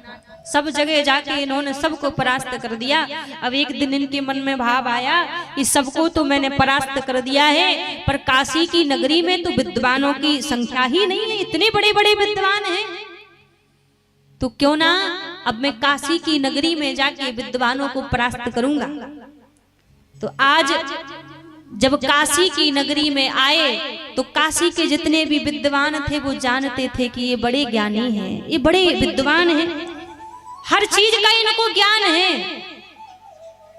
और जब काशी की नगरी में आए तो जो काशी के जितने भी ब्राह्मण देव थे वो बाबा विश्वनाथ के निकट पहुंचे और प्रार्थना करने लगे, भगवान आज यदि शास्त्रार्थ में काशी के विद्वान, काशी के विप्र परास्त हो गए तो काशी की तो पहचान ही विद्वानों से है, काशी को विद्वानों की नगरी कहा जाता है। तो बाबा आप कृपा कीजिएगा, आप लाज रखिएगा। अब जैसी प्रार्थना की तो ये संत जैसी काशी की नगरी में पहुंचे तो सबसे पहले बाबा के मंदिर गए कि पहले बाबा के मंदिर में जाके बाबा को प्रणाम करूंगा, फिर विद्वानों के साथ शास्त्रार्थ करूंगा। अब बाबा के मंदिर जाके जैसे बाबा को प्रणाम किया, प्रणाम करने के बाद मंदिर से बाहर निकल रहे थे तो मंदिर के बाहर आके बैठ गए। और जब बैठे तो वहीं इन्होंने क्या देखा, एक फटे छिटे कपड़े पहनकर एक बुजुर्ग ब्राह्मण वहां से चल के आ रहा है। अब इनकी तो आदत थी, कोई भी ब्राह्मण कोई भी संत दिखे तो वह शास्त्रार्थ करना चालू प्रारंभ। अब जैसे इनको देखा तो बुजुर्ग ब्राह्मण से बात करने लगे, शास्त्रार्थ करना प्रारंभ कर दिया। तो बुजुर्ग ब्राह्मण कहने लगे, देखो आपको शास्त्रार्थ करना है, कोई बात नहीं, आप करिएगा, आप हमारे कुछ प्रश्नों का उत्तर दीजिए। तो इन्होंने कहा पूछो। तो वो बुजुर्ग ब्राह्मण कहने लगे, जीवन में सबसे पहला हमारा लक्ष्य क्या है, हमें कैसे जीवन निर्वाह करना चाहिए। तो उन्होंने कहा सबसे पहले हमें ज्ञानी बनना चाहिए। तो बोले ज्ञानी बनकर क्या करोगे? बुजुर्ग ब्राह्मण कहने लगे ज्ञानी बनकर फिर क्या करना चाहिए? कहा ज्ञानी बनकर फिर विवेकी बन जाना चाहिए। ज्ञान आ गया तो ज्ञान से विवेक की उत्पत्ति होनी चाहिए। तो बोले विवेक प्रदान करके फिर क्या करना चाहिए? बोले विवेक प्रदान होने के बाद ज्ञान का सही उपयोग विवेक के तरीके से करना चाहिए। जब हमारे हृदय में बुद्धि में विवेक आ जाए, और विवेक आ जाए तो विवेक सत्य से जोड़ दे, फिर सत्य के मार्ग पर चलना चाहिए। तो उस बुजुर्ग ब्राह्मण ने कहा फिर ये बताइए संसार में सत्य क्या है? जब पहले ज्ञानी बन जाना चाहिए, फिर विवेकी बन जाना चाहिए, फिर सत्य के मार्ग पर चलना चाहिए, तो ये बताओ जीवन में सत्य क्या है? अब संत कहने लगे कि जीवन में सत्य भगवान का नाम है। तो जैसे कहा कि जीवन में सत्य भगवान का नाम है, तो बुजुर्ग ब्राह्मण कहने लगा फिर तुम यहाँ क्या कर रहे हो? तुम यहाँ पर क्या कर रहे हो? उस संत मौन हो गए, कोई जवाब नहीं रहा उनके पास में। जब मौन हो गए तो ये पूछने लगे कि आज तक मैंने इतने बड़े बड़े विद्वानों के साथ शास्त्रार्थ किया है, किसी ने अपने शब्दों में मुझे ऐसे फंसाया नहीं। आप कोई साधारण नहीं हो सकते, आप बताओ आप कौन है? आप समझाओ मुझे कौन है आप? और जैसे कहा चरणों में गिर पड़े। वो बुजुर्ग ब्राह्मण कोई और नहीं, वो बाबा विश्वनाथ थे। अपने रूप में प्रभु प्रकट हो गए, और जैसे प्रभु प्रकट हो गए तो भगवान ने कहा कि तुमने अभी अभी जो जवाब दिया कि जीवन में सबसे पहले ज्ञानी बनो, ज्ञानी बनने के बाद विवेकी बनो, विवेकी बनने के बाद सत्य के मार्ग पर चलो, सत्य पर पहुंच जाओ। तुम ज्ञानी बन गए, विवेकी बन गए, सत्य तुमने जान लिया। सत्य जानने के बाद भी जब तुम सत्य के मार्ग पर नहीं चल रहे हो तो तुम्हारा ज्ञान किस काम का? सत्य क्या है? कहा सत्य तो भगवान का नाम है। तो कहा फिर क्यों आप भगवान का नाम नहीं ले रहे हो? कब तक ब्राह्मणों को ऐसा छोटा दिखाते रहोगे, शास्त्रार्थ जीवन में करते रहोगे? सत्य तो केवल संसार में एक ही चीज है, उमा कहूं मैं अनुभव अपना, सत हरि भजन जगत सब सपना। तो सत्य भगवान का नाम है, तो सत्य से जुड़ो, तभी तो तुम ज्ञानी कहलाओगे, ऐसे ज्ञानी नहीं कहलाओगे। तो भैया ज्ञानी होने की भी एक विशेषता है, एक परिचय है। केवल जानकारी रखने से ज्ञानी नहीं बन जाता व्यक्ति की, चारों तरफ की जानकारी रख ली तो ज्ञानी बन गए। ज्ञान के मार्ग पर चलो तब ज्ञानी बनोगे। तो ऐसे जो आज जनकपुरी में जितने लोग रहते हैं सब ज्ञानी हैं।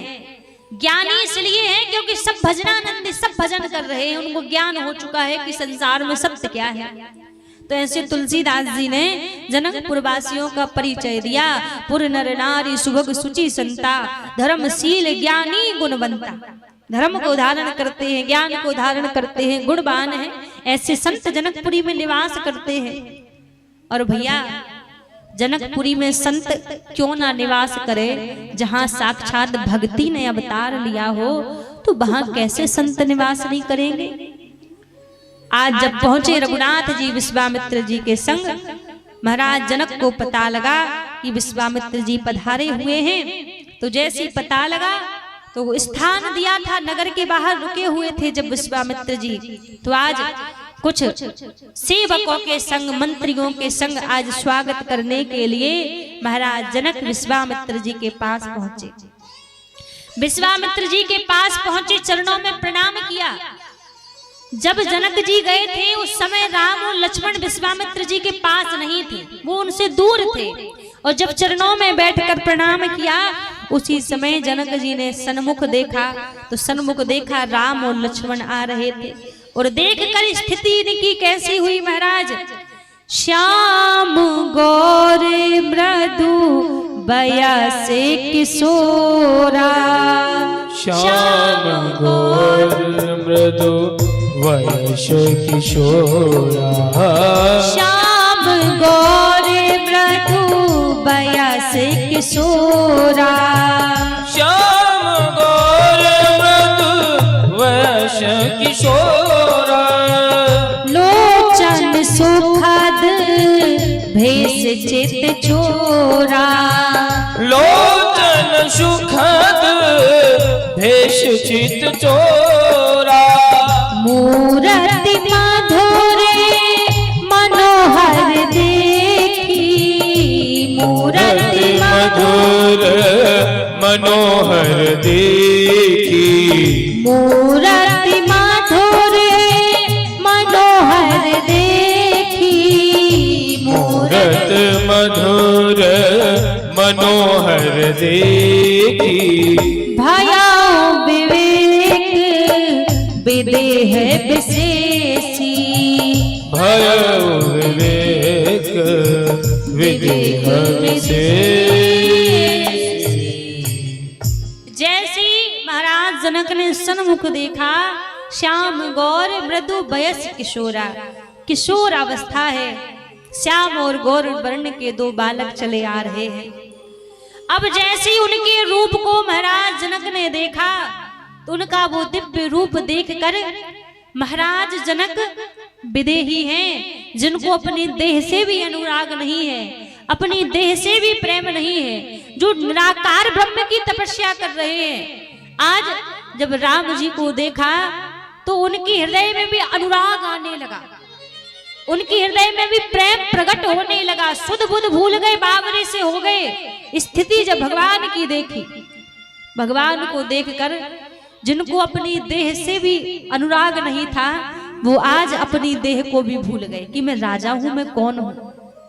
जब भगवान की उस दिव्य छवि को देखा, जो परम बैरागी है, कहते हैं ना कोई व्यक्ति सबसे पहले सीधा इंटर पास कर ले, अब इंटर पास करने के बाद सीधा उसको किताब दी जाए, पहली की फर्स्ट की किताब पढ़ने के लिए दी जाए कि इसको पढ़ो, पास भले ही उसने इंटर कर लिया है। आज जानते हैं महाराज जनक के साथ भी यही हो रहा है, जिन्होंने देह का प्रेम तो छोड़ दिया, घर परिवार का प्रेम छोड़ दिया, ज्ञानी है, बैरागी है, संसार में किसी चीज से उनको अनुराग नहीं है, लेकिन जब उन्होंने राम जी को देखा, इन्हीं बिलोकत अति अनुरागा। एक तो होता है थोड़ा सा अनुराग आ जाए, थोड़ा सा प्रेम आ गया, कोई बात नहीं, पर रघुनाथ जी को देखकर थोड़ा सा प्रेम नहीं, अति अति अनुराग हृदय में उत्पन्न हुआ। जब उनको देखकर लग रहा है कि साक्षात ब्रह्म प्रकट हो गए हैं, या ब्रह्म के नेत्रों से मेरी नजरें इनको देख रही हैं, जब तो इतना अनुराग आ रहा है, बरबस ब्रह्म सुजहि मन त्यागा, बरबस जबरदस्ती में मन आज खिंचा चला जा रहा है उनकी ओर। जब मन को अपना बांधने का प्रयत्न कर रहे हैं, मन को रोकने का प्रयास कर रहे हैं, लेकिन बरबस मन बस में नहीं है, मन अपने आप रघुनाथ जी की ओर खिंचा चला जा रहा है। ऐसा अनुराग महाराज जनक के हृदय में उत्पन्न हो गया। अब जैसे ही देखा अनुराग तो हृदय में आ गया, फिर भी विश्वामित्र जी से पूछते हैं, गुरुदेव ये कौन है? एक बार तो विश्वामित्र जी ने मुस्कुरा कर कह दिया, जनक जी आपका जो मन कह रहा है ये वही है। आप स्वयं जानते हैं कि आपका मन आपसे कभी झूठ नहीं कहता, और आपका मन कह रहा है कि ये ब्रह्म है तो ये ब्रह्म ही है, मान लो कि ब्रह्म है।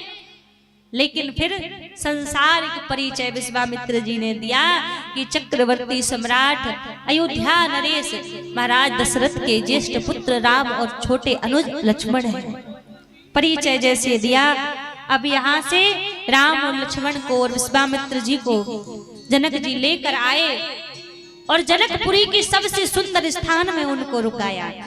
जो सबसे सुंदर स्थान था वो माता जानकी का कक्ष था, जिसका नाम था सुंदर सदन। और सुंदर सदन में आज राम और लक्ष्मण जी यहाँ पर रुके हुए हैं। और जैसे देखा कि आज प्रभु यहाँ पर रुके हुए हैं,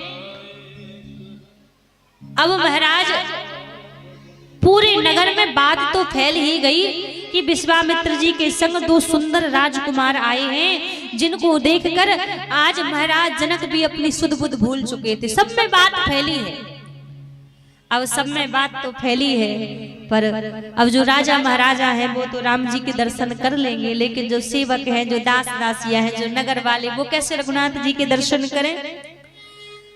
लक्ष्मण जी आए राम जी के निकट और लक्ष्मण जी आकर कहने लगे, भैया क्यों ना गुरुदेव की आज्ञा मिल जाए तो हम एक बार जनकपुरी का भ्रमण कराएं, जनकपुरी को देखाएं। कई बार होता है ना, किसी नए स्थान पर जाओ, नई जगह पर जाओ तो लगता है कहीं तीर्थ गमन कर लो, कहीं दर्शन कर लो, थोड़ा भ्रमण कर लो।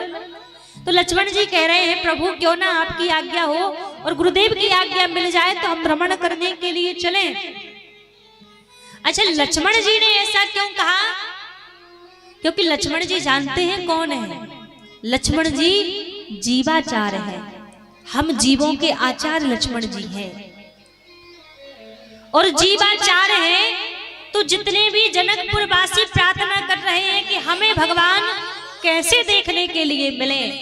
एक बार होता है ना कि हमारे हृदय की बात भगवान ना सुने, पर गुरुजनों के हृदय की बात भगवान सुन लेते हैं। और एक जीव के हृदय में क्या है वो गुरु जी अपने आप समझ जाते हैं।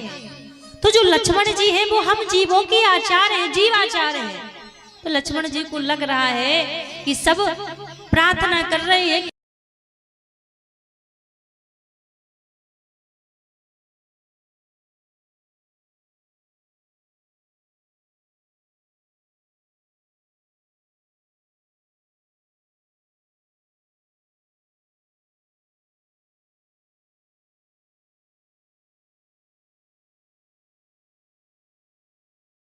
विश्वामित्र जी के पास, और विश्वामित्र जी के पास आकर प्रार्थना करने लगे, गुरुदेव नाथ लखन पूरे देखन चाही, नाथ लखन देखन चाही, नाथ लखन पूरे देखन चाही, नाथ लखन देखन चाही, प्रभु संकोच डर प्रगट न करही, प्रभु संकोच डर प्रगट न करही, झोला आयुष में पावऊं, झोला आयुष में पाऊं,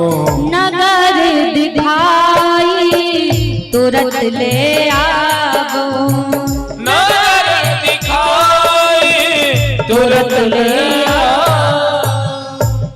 रघुनाथ जी जाकर कहने लगे, गुरुदेव लक्ष्मण के मन में इच्छा है कि मैं जनकपुरी को देख आऊं। यदि आपकी आज्ञा हो तो मैं लक्ष्मण को लेकर जाऊं और जनकपुरी दिखा के तुरंत वापस लेकर आऊं। विश्वामित्र जी बोले, राम ये बताओ तुम क्या पहले कभी जनकपुरी आए हो? राम जी बोले, गुरुदेव कैसी बात कर रहे हैं, पहली बार आपके संग में आए हैं। अच्छा, आज अभी अभी आपने कहा कि मैं दिखा के लाऊं, क्योंकि दिखा तो वही सकता है जिसने पहले से देखा हो। जब आपने ही जनकपुरी नहीं देखी तो आप लक्ष्मण को क्या दिखाओगे? लेकिन गुरुदेव जानते हैं यदि मैंने राम को आज्ञा नहीं की कि तुम भी देखना, तो जब तक राम जी देखेंगे नहीं सीधे ही जाएंगे, सीधे ही आ जाएंगे।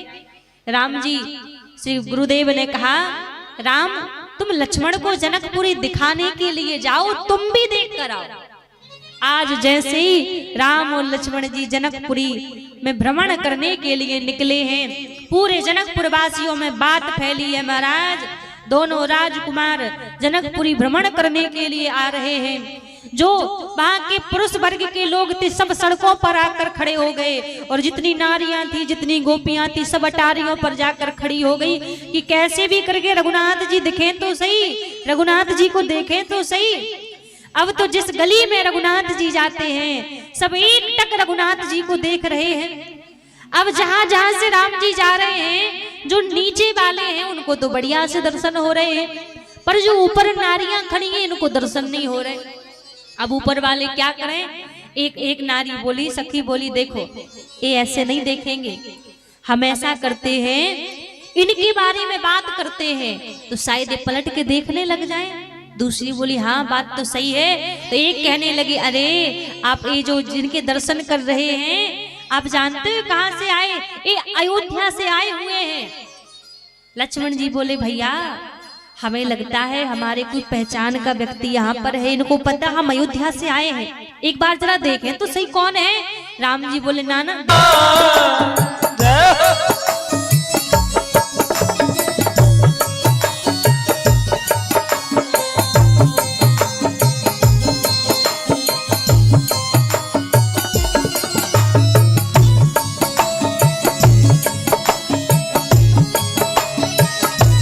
रामलला सरकार की जय हो, भक्त वत्सल भगवान की जय हो।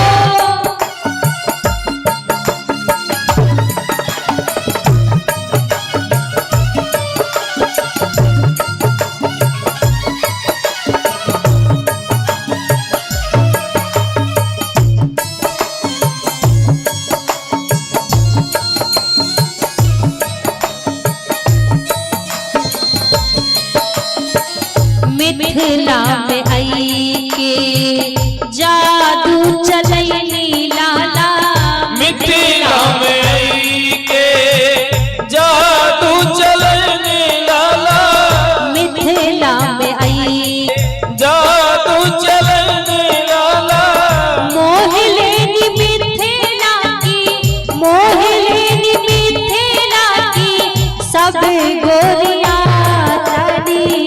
हे रघुनाथ जी हमारी ओरिया, तानी हे रघुनाथ जी हमारी ओरिया तनी हे रघुनाथ जी हमारी ओरिया। राघवेंद्र सरकार की, जय हो, सावरी सरकार की। जय हो।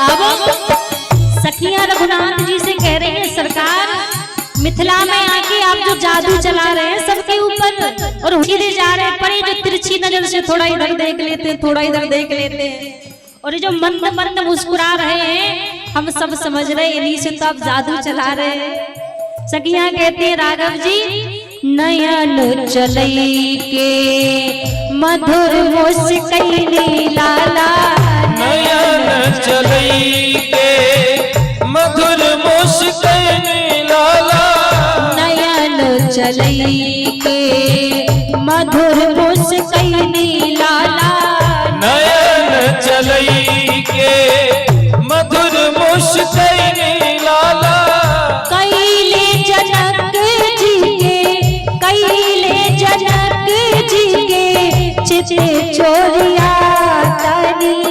हे रघुनाथ जी हमारी ओरिया, तानी हे रघुनाथ जी हमारी ओरिया तानी। तनी हे रघुनाथ जी हमारी ओरिया।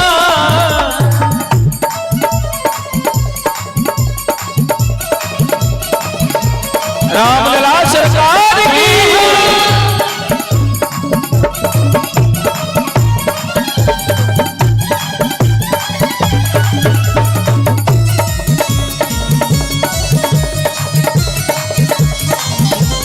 जय हो।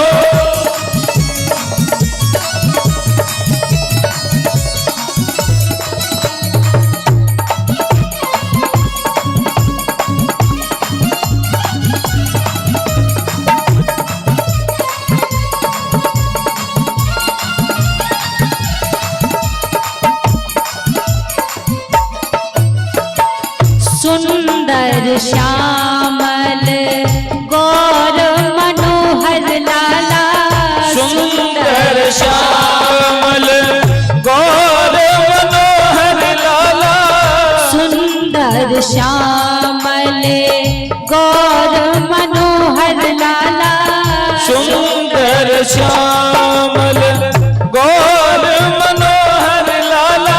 जो भी रघुनाथ जी को देख रहा है बस मोहित ही होता जाता है। एक श्याम वर्ण है, एक गौर वर्ण है। सखियां आपस में चर्चा कर रही है राम जी को देख देख के। महाराज सोने को गुमान गयो गोरे को बिलोक सखी, सोने को गुमान गयो गोरे को बिलोक सखी, सावरे को देख के कमल लजाए हैं। भूपति राजेश मिथिलेश के बुलाए हैं, युगल कुमार संग कौशिक जी लाए हैं। और सखियां कहती हैं हेरत हजारन के हीरा हरण किए, जिसको देखते हैं जीरा को हर लेते हैं। हेरत हजारन के हीरा हरण किए, चित्त को समार सकी, पुरी में चित्त चोर आए हैं। अपने चित्त को संभाल के बैठो या पुरी में चित्त चोर आए हैं जो हरण करते डोल रहे हैं। और ये 100 रुपया गौरव कुमार जी भगवान के चरणों में अर्पण किए। एक बार जोरदार ताली बजाएं। 100 रुपया छेदी साजी भगवान के चरणों में अर्पण किए। एक बार इनके लिए भी जोरदार ताली बजाएं। और 100 रुपया आचार्य रघुनंदन शास्त्री जी आवासीय मार्शल जी मार्शल एकेडमी खेसर से 100 रुपया अर्पण किए। इनके लिए भी जोरदार तालियां बजाएं। ठाकुर जी कृपा करें। सुंदर श्यामल गौर मनोहर लाला, सुंदर श्यामल गौर मनोहर लाला, सुंदर श्यामल गौर मनोहर लाला, सुंदर श्यामल गौर मनोहर लाला। अखियां में बसली मधुर जोड़िया, हे रघुनाथ जी हमारी ओरिया, हे रघुनाथ जी हमारी ओरिया, हे रघुनाथ जी हमारी ओरिया।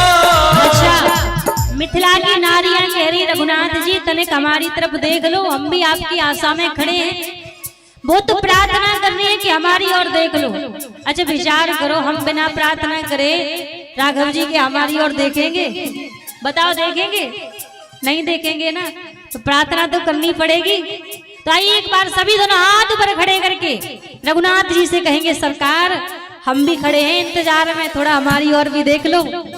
तनी हे रघुनाथ जी हमारी ओरिया, हे रघुनाथ जी हमारी ओरिया, हे रघुनाथ जी हमारी ओरिया, हे रघुनाथ जी हमारी ओरिया, हे रघुनाथ जी हमारी ओरिया, हे रघुनाथ जी हमारी ओरिया, हे रघुनाथ जी हमारी ओरिया, हे रघुनाथ जी हमारी ओरिया, हे रघुनाथ जी हमारी ओरिया। हे रघुनाथ जी। सारी मिथिला की नारियां अपनी अपनी छतों पर अटारियों पर खड़े होकर रघुनाथ जी से प्रार्थना कर रही है सरकार थोड़ा हमारी ओर भी देख लो। प्रभु नगर भ्रमण करके प्रभु वहां से लौटकर चले गए। पूरा मिथिला नगर प्रभु ने भ्रमण किया। अब महाराज वहां पहुंचने के बाद रात्रि का समय हुआ। सबसे पहले जब रात्रि का समय हुआ तो राम और लक्ष्मण जाके गुरुदेव के चरणों को चापने लगे। गुरुदेव के चरणों को चापने लगे। जब गुरुदेव की नींद लग गई, गुरुदेव शयन करने लगे, तो फिर जाके राम जी लेटे। और जब राम जी लेटे तो जाके लक्ष्मण जी राम जी के चरणों को चाप रहे हैं। जब लक्ष्मण जी राम जी के चरणों को चापने लगे, राम जी सो गए। राम जी की नींद लग गई। और जब राम जी की नींद लगी, फिर जाके लक्ष्मण जी शयन करने के लिए गए। अब जब भोर की बेला हुई तो भोर की बेला में सबसे पहले लक्ष्मण जी जागे। अच्छा, सबसे देरी में सोया कौन था? सबसे देरी में लक्ष्मण जी सोए थे और जागे सबसे पहले लक्ष्मण जी। लक्ष्मण जी जागे तो जाके राम जी के चरणों में बैठ गए, चरणों को धीरे धीरे चापने लगे। जब चरणों को चापने लगे तो राम जी जागे, फिर राम लक्ष्मण जागे, गुरुदेव जागे फिर, और राम लक्ष्मण जी विचार करने लगे। गुरुदेव जब तक अपनी नित्य क्रिया से फ्री होंगे तो फिर इनको अभी पूजन करने के लिए बैठेंगे, और जब पूजन करने के लिए बैठेंगे तो अभी पूजन में इनको पुष्पों की आवश्यकता पड़ेगी। तो क्यों ना गुरुदेव के कहने से पहले ही हम गुरुदेव के पूजन के लिए पुष्पों की व्यवस्था कर दें, फूलों की व्यवस्था कर दें। आज राम और लक्ष्मण जी महाराज जनक की पुष्प वाटिका में जा रहे हैं पुष्पों का चयन करने के लिए। अब जब पुष्प वाटिका में रघुनाथ जी पुष्पों का चयन करने के लिए पहुंचे तो महाराज बाबा तुलसीदास जी कहते हैं, जैसे रघुनाथ जी पहुंचे और पहुंचने के बाद चारों तरफ रघुनाथ जी देखने लगे। चारों तरफ देख रहे हैं क्योंकि पुष्प वाटिका के द्वार पर भगवान को माली दिखाई नहीं दे रहे हैं। अब वो तो है राम जी, जब तक माली से आज्ञा ना ले लें तब तक कैसे पुष्प वाटिका में प्रवेश कर जाएं? तो चारों तरफ तुलसीदास जी कहते हैं, चारों तरफ चहु दिशि चितई पूछे, चारों तरफ घूम घूम के देख रहे हैं कि माली दिखाई दे जाए, पर रघुनाथ जी को माली दिखाई नहीं दे रहा, बिना आज्ञा लिए अंदर नहीं जा सकते। अब जरा विचार करो, राम जी फूल तोड़ने के लिए माली को ढूंढ रहे हैं कि पहले माली की आज्ञा ले लें, और हम जैसे लोग देखो लगे लगाए ताले लोगों के तोड़ देते हैं, कानों कान खबर नहीं पहुंचने देते। और राम जी को पुष्प तोड़ना है, फूल तोड़ना है, फिर भी चारों तरफ देख रहे हैं कि पहले माली दिख जाएगा।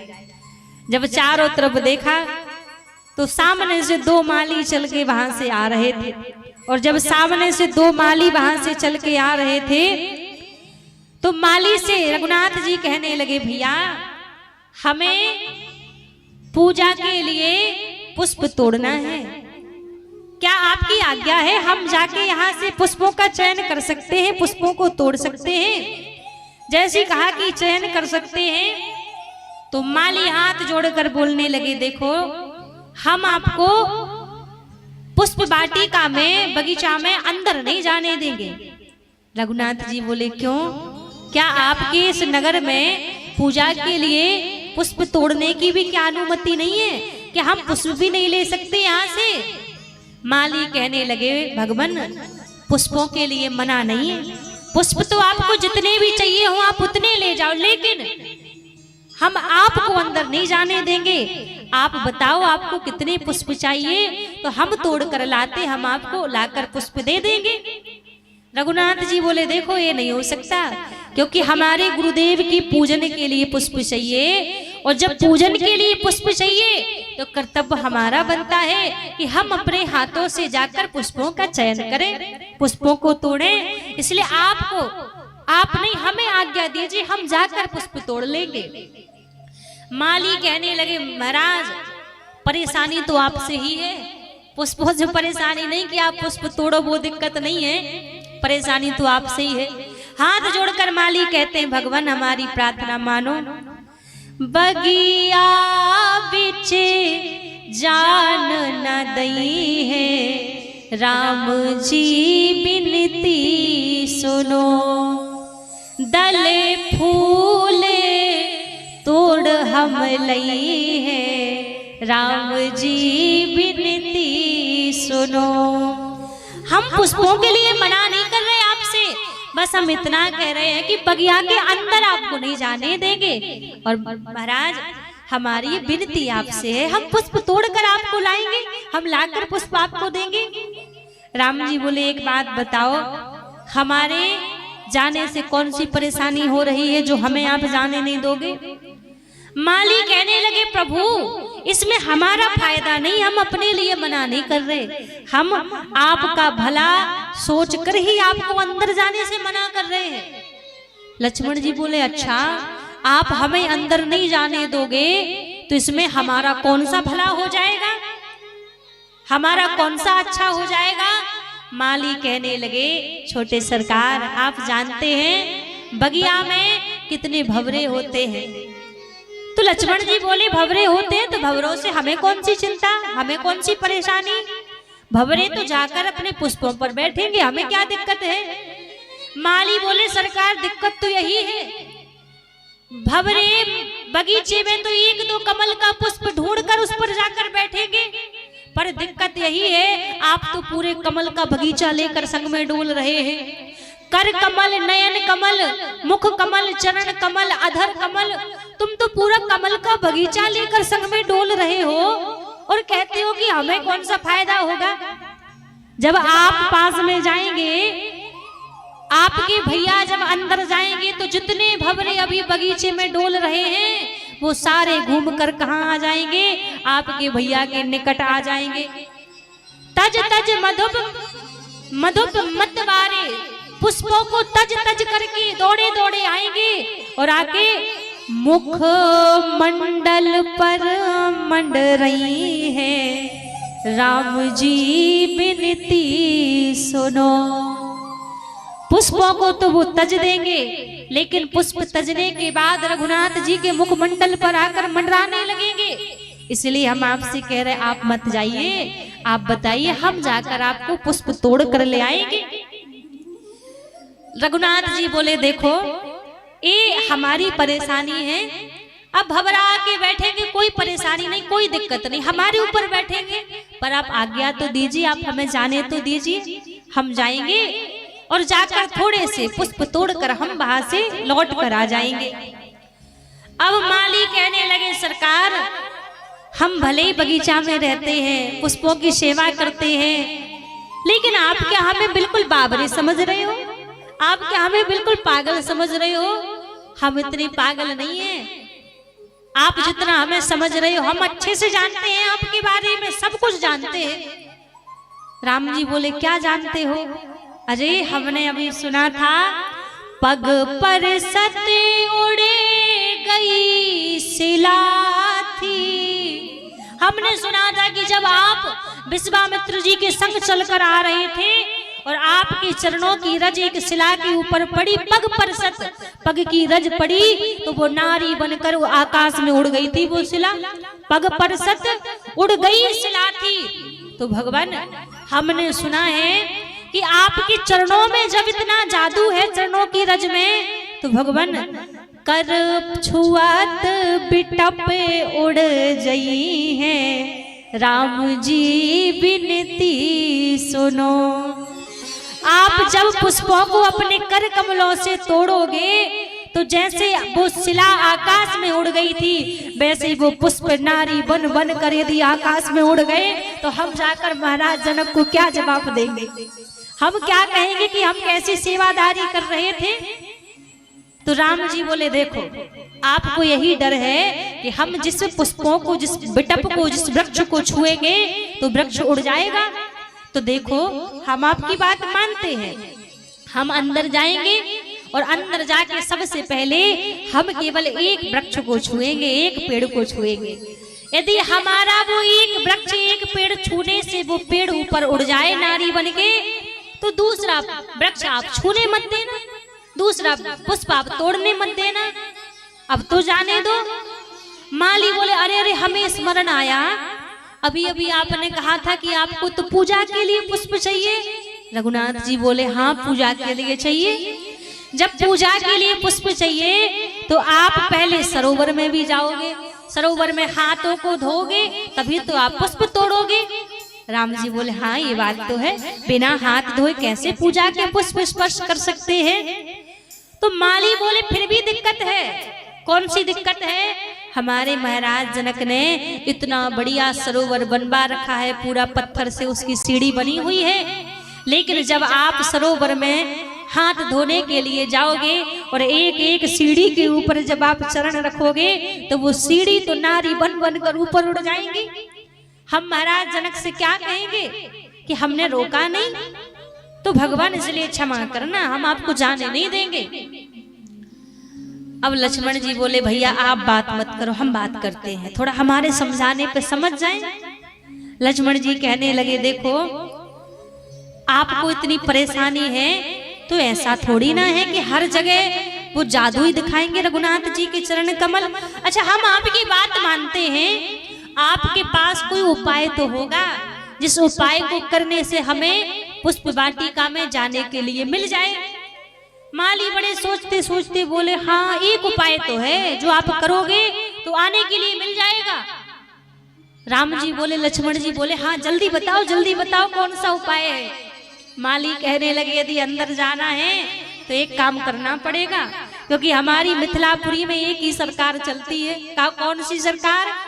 माली कहते हैं सरकार जब बोलोगे सियाजू की जय, जब सियाजू की जय बोलोगे तब आपको अंदर आने के लिए मिलेगा। लक्ष्मण जी तो तुरंत बोल उठे, बोलिए जानकी मैया की जय।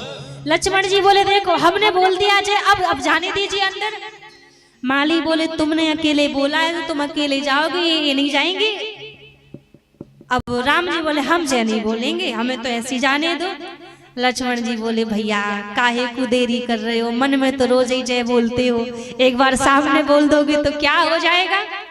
अब मालियों ने जैसे निवेदन किया और जब निवेदन किया तब भगवान को पुष्प वाटिका में प्रवेश मिला। और जब भगवान को पुष्प वाटिका में प्रवेश मिला उसी समय बाबा तुलसीदास जी कहते हैं ते ही अवसर सीता आई, ते ही अवसर सीता आई, ते ही अवसर सीता आई, ते ही अवसर सीता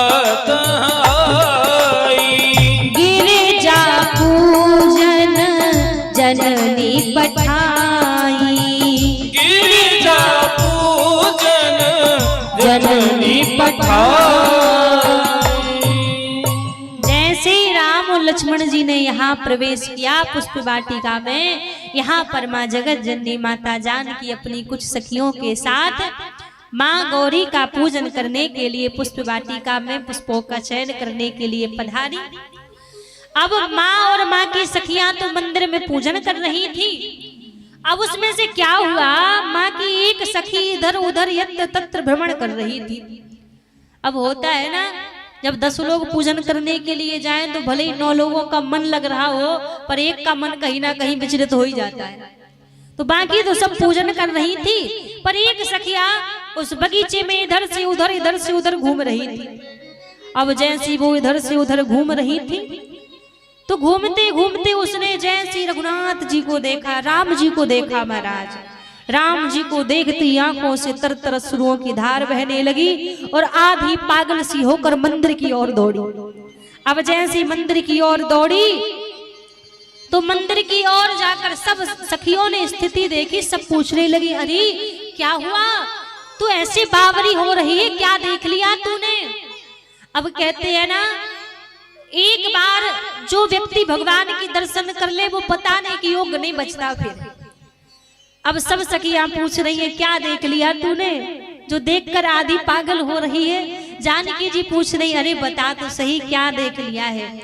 बोल नहीं पा रही है लेकिन फिर भी जानकी जी के पूछने पर धीरे धीरे बोलने का प्रयास करके जानकी जी से कह रही है ये 105 रुपए प्रकाश शाह जी और श्वेता कुमारी जी 251 रुपए, साहिल मेडिकल हॉल 100 रुपए।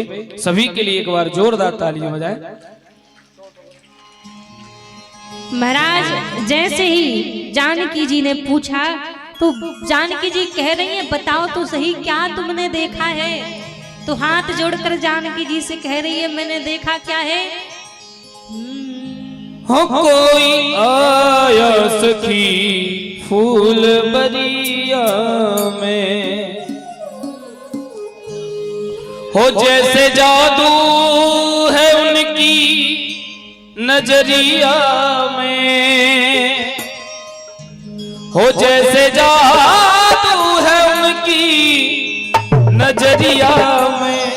कोई आया सखी फूल बरिया में, कोई आया सखी फूल बरिया में। ओ कोई आया सखी फूल बरिया में, कोई आया सखी फूल बरिया में। जैसे जादू है उनकी नजरिया में, जैसे जादू है उनकी नजरिया में। ओ जैसे जादू है उनकी नजरिया में, जैसे जादू है उनकी नजरिया में। कोई आया सखी फूल बरिया में, कोई आया सखी फूल बगिया में। कोई आया सखी फूल बरिया में, कोई आया सखी फूल बरिया में।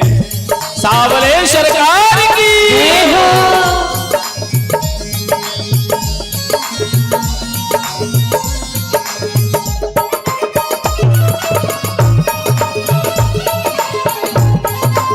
सावरी सरकार की।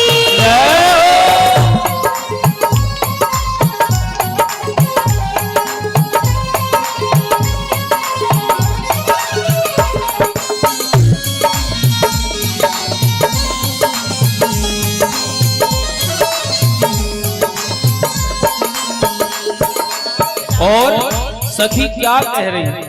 सावला एक है एक गोरा बदन, सावला एक है एक गोरा बदन। सावला एक है एक गोरा बदन। सावला एक है एक गोरा बदन। देख कर भी न अब तक भरा मेरा मन, देख कर भी न अब तक भरा मेरा मन। ओ देख कर भी न अब तक भरा मेरा मन, देख कर भी न अब तक भरा मेरा मन। ऐसा रूप नहीं देखा उमरिया में, ऐसा रूप नहीं देखा उमरिया में। ओ कोई आया सखी फूल बरिया में, कोई आया सखी फूल बगिया में। ओ जैसे जादू है उनकी नजरिया में, जैसे जादू है उनकी नजरिया में। ओ जैसे जादू है उनकी नजरिया में, जैसे जादू है उनकी नजरिया में। ओ कोई आया सखी फूल बरिया में, कोई आया सखी फूल बरिया में।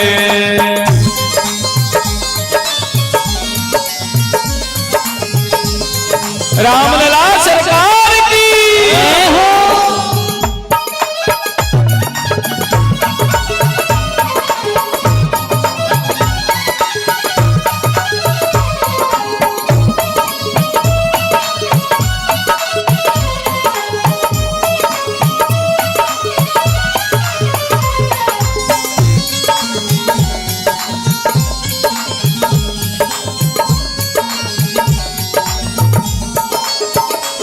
कोई कहता है दशरथ दुलारे हैं वो, कोई कहता है दशरथ दुलारे हैं वो।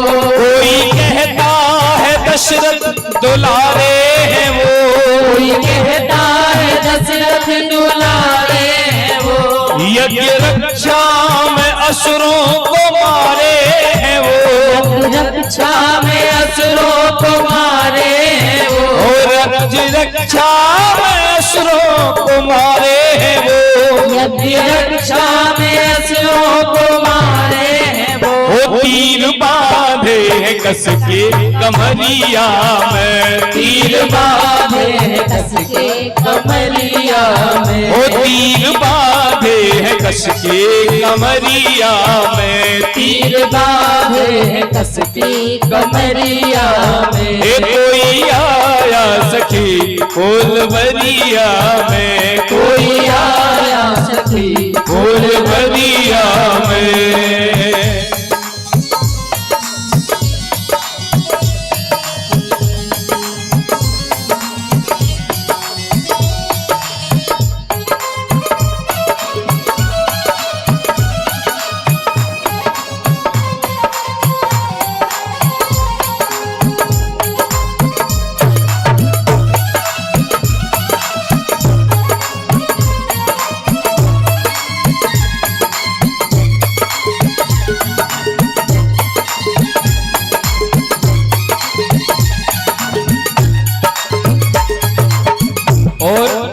ये 100 रुपये दीपू जी भगवान के चरणों में अर्पण कर रहे हैं और 100 रुपये हर्ष जी प्रभु के चरणों में अर्पण किए। दोनों के लिए एक बार जोरदार ताली बजाएं।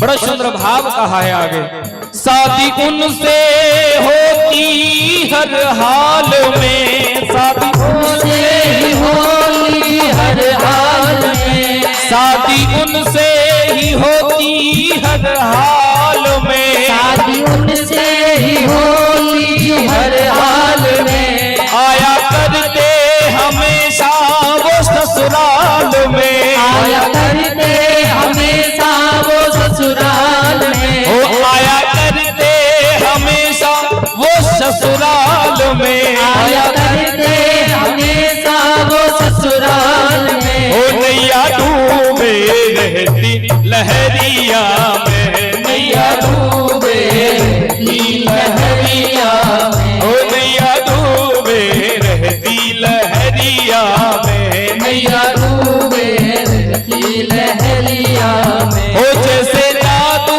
है उनकी नजरिया में, जैसे जादू है उनकी नजरिया में, ओ जैसे जादू है उनकी नजरिया में, जैसे जादू है उनकी नजरिया में। और ये 120 रुपए मनोहर साजी भगवान के चरणों में अर्पण करें। एक बार जोरदार ताली बजाएं और सभी दोनों हाथ उठा करके, सभी दोनों हाथ उठा के कहें, हे कोई आया सखी फूल बगिया में, कोई आया सखी फूल बगिया में, हे कोई आया सखी फूल बगिया में, कोई आया सखी फूल बगिया में, ओ जैसे जादू है, हाँ जैसे जादू है, जैसे जादू है, ओ जैसे जादू है, ओ जैसे जादू है उनकी नजरिया में, जैसे जादू है उनकी नजरिया में, हे कोई आया सखी फूल भरिया में, कोई आया सखी फूल बगिया में, हे कोई आया सखी फूल भरिया में, कोई आया सखी फूल भरिया में। बोले राजा रामचंद्र भगवान की, भक्त वत्सल भगवान की।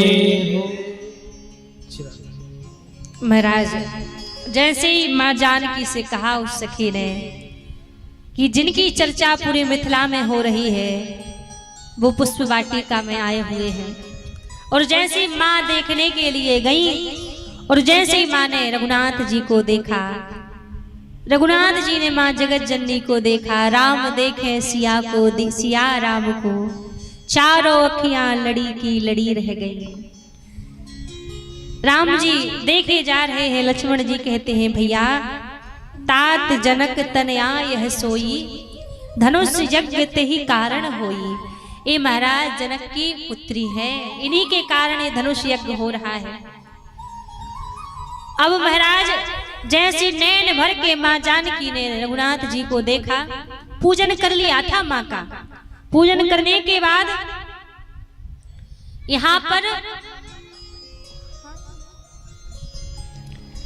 जैसे पूजन करने के बाद तुरंत दौड़ी माँ भगवती मंदिर की ओर। माँ जानकी जी दोबारा भागी और जैसी मंदिर की ओर भागी, हाथ जोड़कर माँ से प्रार्थना करने लगी, जय जय गिरिवर राज किशोरी, जय महेश मुख चंद्र चकोरी, जय गज वदन सणानन माता, जगत जननी दामनी धुति गाता।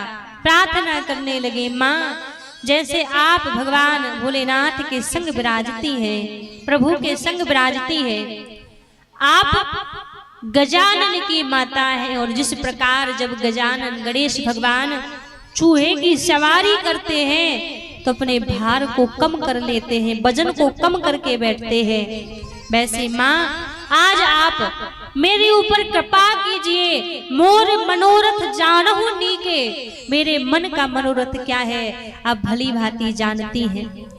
और जैसी माँ ने प्रार्थना की, प्रार्थना करते ही हंसी माल मूरत मुस्कानी। माँ के वचनों को सुनकर माँ जगत जननी का विग्रह माँ मुस्कुरा पड़ी। जो माला पहन रखी थी वो माता जानकी के गले में माला पहना दी। अब पूजन करने के बाद वहां से लौट कर माता जानकी आई आज बड़े बड़े राजाओं को महाराज जनक ने धनुष यज्ञ में बुलाया है। आज वो दिन निश्चित हो गया, समय निश्चित हो गया धनुष यज्ञ का। बड़े बड़े राजा आज उस धनुष यज्ञ में आए हैं। महाराज जनक के अनुग्रह पर, महाराज जनक के कहने पर सभी राजा वहां पर आए और आज बड़े बड़े राजा वहां पर बैठे हुए हैं। पर जब विश्वामित्र जी के साथ में राम और लक्ष्मण जी वहां पर जा रहे हैं तो राम और लक्ष्मण जी को देखकर जो राजा, जो प्रजा जिस भांति रघुनाथ जी को देख रही है, बस वही भाव उनके हृदय में आ रहा है। जिनकी रही भावना जैसी, प्रभु मूरत देखी तिन्ह तैसी। जो जिस भाव से रघुनाथ जी को देख रहा है, आज उसी भाव से रघुनाथ जी उनको दिखाई दे रहे हैं। अब सुंदर आसन विश्वामित्र जी के लिए, राम लक्ष्मण के लिए जनक जी ने दिया। अब जब जनक जी ने आसन दिया और महाराज जनक जब सभा में पधारे, मां जानकी सभा में पधारी, रंग भूमि जब श्या पग धारी, देखी रूप मोहे नर नारी। जिस समय माता जानकी उस सभा में पधारी, जितने राजा बैठे हुए थे सब मां के रूप को देखकर मोहित होने लगे। इतना सुंदर मां का रूप है। और जब सब मोहित होने लगे मां को देखकर,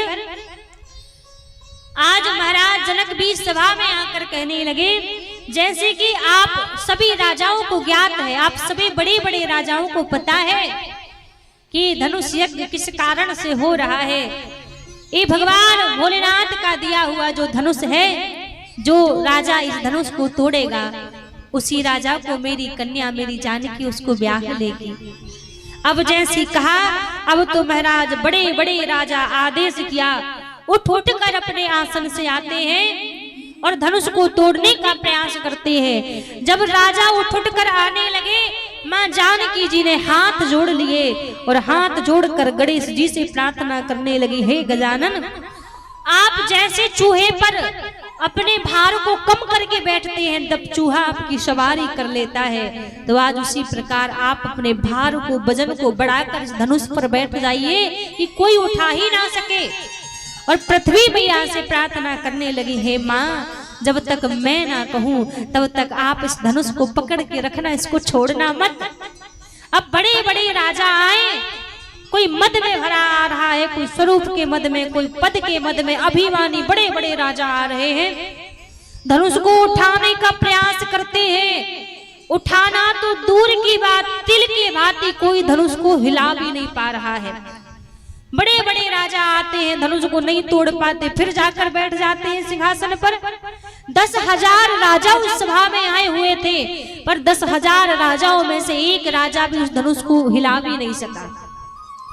जब उस धनुष को तोड़ नहीं पाए तो सभी राजा आपस में कहने लगे कि हम ऐसा करते हैं, सब साथ में मिलकर इस धनुष को तोड़ते हैं। भूप सहस 10 एक ही बारा, लगे उठावन तरही ना टारा। 10,000 राजा एक साथ में मिलकर भी उस धनुष को उठाने लगे तो वो धनुष उठना तो दूर की बात, हिला भी नहीं। जब वो धनुष हिला भी नहीं तो सारे राजा जाके पुनः अपनी अपनी सिंहासन पर जाकर बैठ गए। जब राजा सभी जाकर बैठ गए, आज महाराज जनक ने जब ऐसी स्थिति देखी, महाराज जनक का मुखमंडल उदास हो पड़ा और क्रोध भी आ गया। अपनी सिंहासन से उठे और सिंहासन से उठकर कहने लगे, अरे मुझे लगता है क्या ये पृथ्वी वीरशालियों से विहीन हो चुकी है। मैं अपनी कन्या का अपराधी हूं, जो मैंने ऐसा संकल्प ले लिया कि जो भी इस धनुष को तोड़ेगा मेरी कन्या उसी के साथ ब्याह करेगी। अब मेरे संकल्प के कारण मुझे लगता है कि मेरी कन्या को जीवन पर्यंत कुंवारा रहना पड़ेगा, क्योंकि पृथ्वी क्षत्रियों से खाली हो चुकी है, वीरों से खाली हो चुकी है। 10,000 राजा एक साथ मिलकर भी इस धनुष को उठा ना सके तो ये धरती तो वीरों से विहीन हो चुकी है। जब महाराज ऐसे वचन कहे, राम जी तो बैठे रहे, लक्ष्मण जी पर नहीं रहा गया, तुरंत खड़े हो गए लक्ष्मण जी और बोले, महाराज सावधान, आप अपने वचनों पर ध्यान दीजिए। आप क्या बोल रहे हैं? जिस सभा में महाराज दशरथ के पुत्र राम और लक्ष्मण विराजे हों, उस सभा में आपकी हिम्मत कैसे हुई ऐसे वचन कहने की कि पृथ्वी वीरों से क्षत्रियों से खाली हो चुकी है।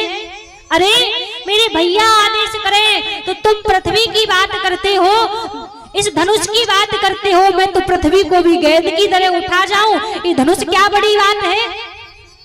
एक बार मेरे भैया मुझे आदेश कर दें, तुम धनुष की बात करते हो, मैं पृथ्वी को गेंद की तरह खेल जाऊंगा। सावधान, ऐसे वचन आपने कैसे सभा में बोल दिए। अब राम जी को लगा क्रोध इतना ना बढ़ जाए लक्ष्मण जी का कि मैं बैठे ही रहूं और जोश में आके जाए और धनुष को तोड़ दे, स्वयं जाकर ही तोड़ दे। तो राम जी को लगा कि भाई लक्ष्मण जी को ज्यादा क्रोध ना बढ़ जाए। राम जी उठे, लक्ष्मण जी को अपने पास बुलाया, पास बिठाया और कहा, लक्ष्मण जब तक गुरुदेव की आज्ञा ना हो जाए, जब तक गुरुदेव आज्ञा ना करें, हम बालक हैं, इनके सामने शोभा नहीं देता हमारा बड़े बड़े वचन बोलना। जाकर अपने बगल में बिठा लिया। जब बिठा लिया, पूरी सभा में एकदम सन्नाटा छा गया लक्ष्मण जी के वचनों को सुनकर। जब पूरी सभा में सन्नाटा छा गया, विश्वामित्र जी ने चारों तरफ देखा, विश्वामित्र जी को शुभ संकेत लगा। तो आज विश्वामित्र जी राम जी की ओर इशारा करने लगे, बोले, राम उठा हूँ राम भन जहूँ भव चापा, उठा हूँ राम भन जहूँ सर चापा, उठा हूँ राम भन जहूँ भव चापा, उठा हूँ राम भन जहूँ भव चापा। मेटहूँ तात जनक परितापा, मेटहूँ तात जनक परितापा, उठाहूँ राम धन जहूँ भव चापा, उठाहूँ राम भन जहूँ हर चापा, उठाहूँ राम धन जहूँ भव चापा, उठाहूँ राम भन जहूँ भव चापा। मेटहूँ तात जनक परितापा, मेटहूँ तात। रघुनाथ जी वहां से खड़े हुए उठे, सबसे पहले विश्वामित्र जी के चरणों में प्रणाम किया। विश्वामित्र जी के चरणों में प्रणाम करने के पश्चात, प्रणाम करने के बाद अपने बड़े सभी गुरुजनों के चरणों में प्रणाम किया। भगवान शंकर के चरणों में प्रणाम किया। हे नाथ, ये आपका धनुष है, मेरा सामर्थ्य नहीं है कि मैं इस धनुष को उठा लूं या इस धनुष को तोड़ दूं, आप अनुग्रह कीजिए, आप मेरे ऊपर कृपा कीजिए।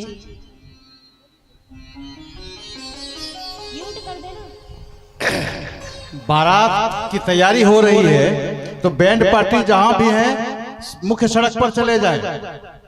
पूरी तैयारी हो रही है शादी की, बारात पार्टी के लिए जो बाजा है बैंड पार्टी, वो मुख्य सड़क पर चले जाएं, जल्दी चले जाएं। बोलिए रामचंद्र भगवान की। तो महाराज जैसे राम जी उठकर धनुष के पास में आए, यहाँ से माता जानकी पृथ्वी मैया से प्रार्थना करने लगी, माँ अब अनुग्रह कीजिए, अब धनुष को छोड़ दीजिए। गणेश जी से प्रार्थना करने लगी, भगवान अब आप ही कृपा कीजिए। अब अनुग्रह किया, प्रार्थना की। उसी समय जैसे धनुष के निकट रघुनाथ जी आए, बड़े बड़े राजा हंसी कर रहे थे। अरे अब तो मुझे लगता है विश्वामित्र जी की बुद्धि भ्रष्ट हो चुकी है, जो हम 10,000 राजा एक साथ में मिलकर धनुष को तोड़ ना सके, अब महाराज जनक का मजाक बनवाने के लिए छोटे से बालक को भेज दिया है धनुष तोड़ने के लिए। सारे राजा आपस में चर्चा कर रहे हैं, लेकिन जैसे राम जी गए, राम जी ने महाराज धनुष को तोड़ा नहीं, धनुष को उठाया नहीं। तुलसीदास जी कहते हैं, तेही क्षण राम मत धनु तोड़ा, धनुष को पकड़ा राम जी ने, पकड़ के जैसे खड़ा किया, धनुष तोड़ा नहीं, मध्य भाग से अपने आप धनुष टूट गया। और जैसे धनुष टूटा, सब जय जयकार करने लगे। तोड़ दिया तोड़ दिया तोड़ दिया रे, तोड़ दिया तोड़ दिया तोड़ दिया रे, रघुवर ने धनुष बा तोड़ दिया रघुवर ने धनुष बाण तोड़ दिया रे, रघुवर ने धनुष बाण तोड़ दिया रे, तोड़ दिया तोड़ दिया तोड़ दिया रे, तोड़ दिया तोड़ दिया तोड़ दिया रे, तोड़ दिया तोड़ दिया तोड़ दिया रे, तोड़ दिया तोड़ दिया तोड़ दिया रे, रघुवर ने धनुष बाण तोड़ दिया रे, रघुवर ने धनुष बाण तोड़ दिया रे, रघुवर ने धनुष बाण तोड़ दिया रे, रघुवर ने धनुष बाण तोड़ दिया रे, राजा जनक की प्रतिज्ञा निभाई, राजा जनक की प्रतिज्ञा निभाई, राजा जनक की प्रतिज्ञा निभाई, राजा जनक की प्रतिज्ञा निभाई, सीता से नाता जोड़ लिया रे, सीता से नाता जोड़ लिया रे, सीता से नाता जोड़ लिया रे, सीता से नाता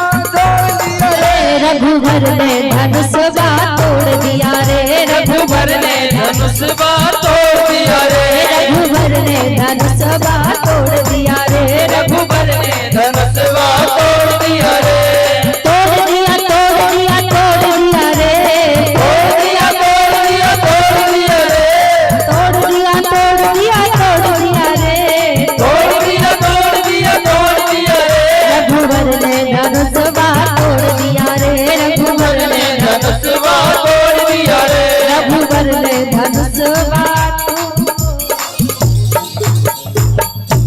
बोलिए रामचंद्र भगवान की जय हो। जैसे राम जी ने यहाँ पे धनुष को तोड़ा, माँ जानकी उठी और बरमाला लेकर माँ जानकी आई, रघुनाथ जी के गले में बरमाला पहना दी। यहाँ तक सब एकदम आनंद से हो गया।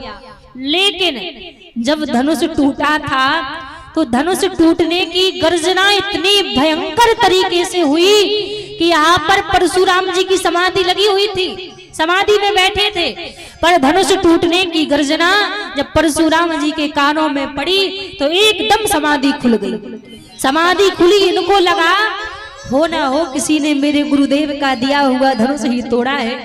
हाथ में उठाया फरसा, सोचा ना समझी सीधे जनकपुर की ओर आ गए। अब जैसे सीधे जनकपुर की आए महाराज, जनकपुर में आए, यहाँ तो सारे राजा बैठे हुए थे, माला ले गले में पहनकर राम जी खड़े हुए थे। अब जैसे ही देखा जितने भी राजा थे और राजाओं ने जैसे ही देखा कि बाबा जी आ गए, अब तो महाराज देख कर परशुराम जी को देखकर तुलसीदास जी कहते हैं, देखी महीप सकल सकुचाने, बाज झपट जुनू लवा लुकाने। जैसी बाबा को देखा कि परशुराम जी आगे, घबरा गए। कोई सिंहासन के नीचे छिप गया, कोई सिंहासन के पीछे छिप गया, कोई एक दूसरे के अगल बगल जाकर छिप गए। अब छिप कर आपस में चर्चा क्या कर रहे हैं महाराज, हमें सब पता था, पहले से पता था कि धनुष टूटेगा और बाबा आएंगे। अब बाबा आएंगे तो बाबा के फरसा से कौन बचेगा, हम पहले जानते थे, इसलिए हमने जानबूझकर धनुष नहीं तोड़ा। अरे जब एक बालक ने धनुष तोड़ लिया तो हमारे लिए कौन सी बड़ी बात थी धनुष को तोड़ना। पर धनुष तोड़ना बड़ी बात नहीं थी, बाबा से निपटना बड़ी बात है, इसलिए हमने तो जानबूझकर धनुष नहीं तोड़ा। बस धनुष के पास गए, छूने का स्पर्श करने का नाटक किया, वैसे छोड़कर भाग गए, तोड़ा नहीं, क्योंकि हमें पता था बाबा आएंगे। और देखो बाबा आ गए, सब छिपे हैं, सब एक दूसरे के पीछे लुका छिपा के बात कर रहे हैं। अब जैसे ही परशुराम जी सामने आए और आकर कहने लगे, किसका इतना सामर्थ्य हुआ जो मेरे गुरुदेव का दिया हुआ धनुष तोड़ दिया, मेरे गुरुदेव का दिया हुआ धनुष भंग कर दिया, किसमें इतना बल आ गया, किसमें इतना सामर्थ्य आ गया। अब जैसी कहा, महाराज जनक तो संकोच में है, कैसे बोल रहे कि ये जो सामने खड़े इन्हीं ने तोड़ा है। राम जी भी चुपचाप खड़े हैं। अब राजा कह रहे, अच्छा अब नहीं बता रहे कि मैंने धनुष तोड़ा है, अब डर लग रहा है। एक बोला, अच्छा सुनो, मैं जाकर बता दूं बाबा को कि जो सामने खड़े इन्हीं ने धनुष तोड़ा है। दूसरा बोला, दूसरे राजा कहने लगे, जाओगे तो सही, बता तो दोगे, पर बाबा के गुस्सा का पता नहीं, उनकी जगह फरसा तुम्हारे ऊपर ही ना चल जाए। दूसरा बोला, हाँ बात तो सही है, कैसे, कौन बताए बाबा को। अब राम जी ने जनक जी की ओर देखा। जनक जी की स्थिति देखकर रघुनाथ जी समझ गए कि संकोच में है, अभी कुछ कहने की स्थिति में नहीं है। जब मन की स्थिति समझी, रघुनाथ जी सामने आए, हाथ जोड़ लिए, हाथ जोड़कर कहने लगे, भगवान नाथ शंभु धनु भंजनिहारा, नाथ शंभु भंजनिहारा, होई के एक दास तुम्हारा, होई के एक दास तुम्हारा, नाथ शंभु धनु भंजनिहारा, नाथ शंभु धनु भंजनिहारा, होई के दास तुम्हारा, होई के दास तुम्हारा।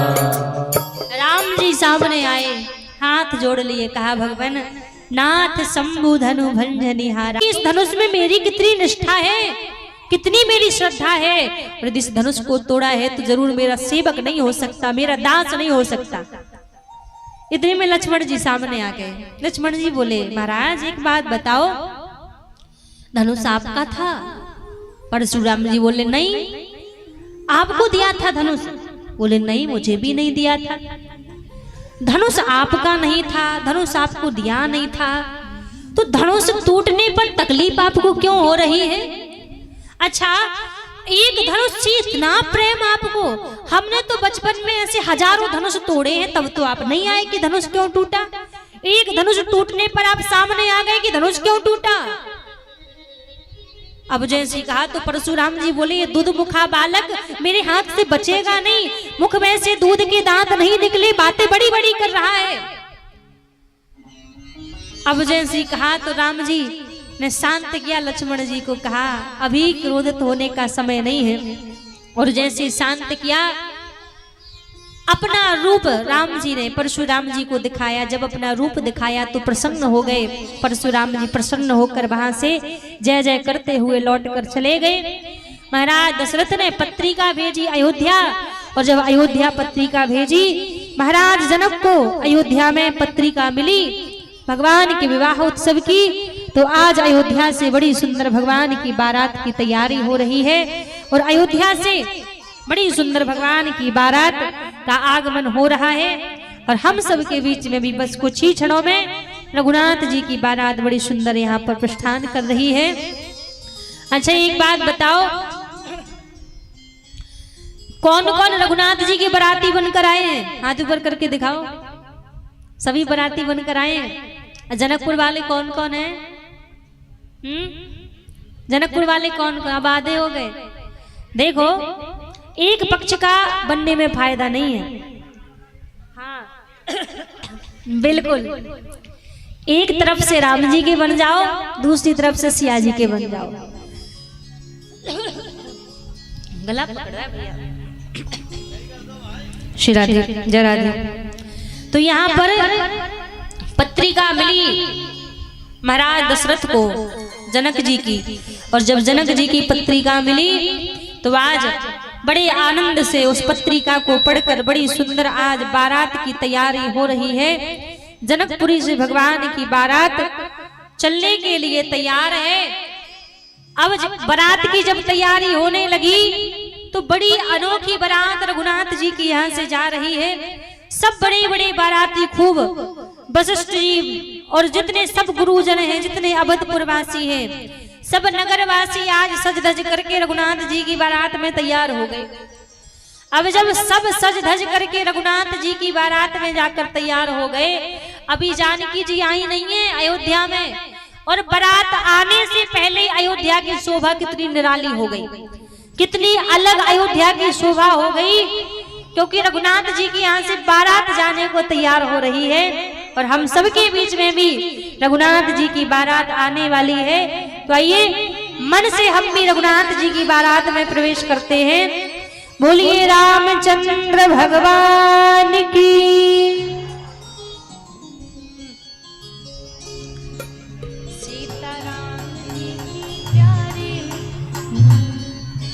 सीताराम जी की प्यारी राजधानी लागे, राजधानी लागे, मोहे मीठो मीठो सरयू जीरो पानी लागे। सीताराम जी की प्यारी राजधानी लागे, राजधानी लागे, मोहे मीठो मीठो सरयू जीरो पानी लागे। सीताराम जी की प्यारी राजधानी लागे, राजधानी लागे, मोहे मीठो मीठो सरयू जीरो पानी लागे। सीताराम जी की प्यारी राजधानी लागे, राजधानी लागे, मोहे मीठो मीठो सरयू जीरो पानी लागे।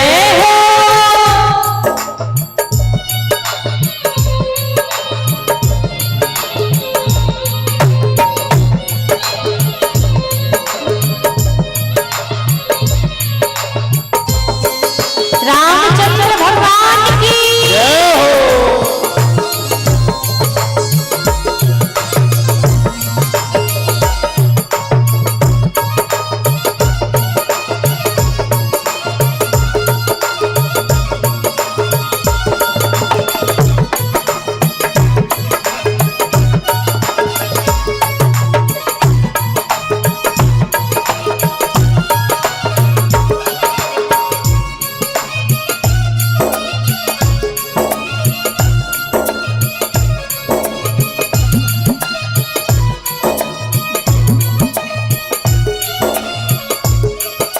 धन्य कौशल्या धन्य हो गए कई, धन्य सुमित्रा मैया, धन्य कौशल्या धन्य हो गए कई, धन्य सुमित्रा मैया, धन्य कौशल्या धन्य हो गए कई, धन्य सुमित्रा मैया, धन्य कौशल्या धन्य हो गए कई, धन्य सुमित्रा मैया, धन्य भूप दशरथ के आंगन खेलत चारों भैया, धन्य भूप दशरथ के आंगन खेलत चारों भैया, मीठी तोली रसीली प्रभु बाणी लागे, प्रभु बाणी लागे, मोहे मीठो मीठो सरयू जीरो पानी लागे।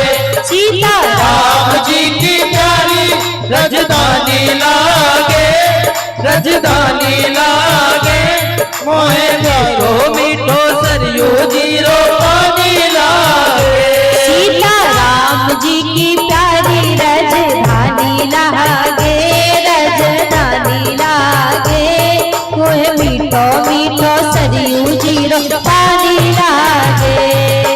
राम जी की प्यारी राजधानी लागे, राजधानी लागे, मोहे मीठो मीठो सरयू जीरो पानी लागे। जय हो रामचंद्र भगवान की। जरा हाथ ऊपर खड़े करके सभी स्वागत करेंगे प्रभु का।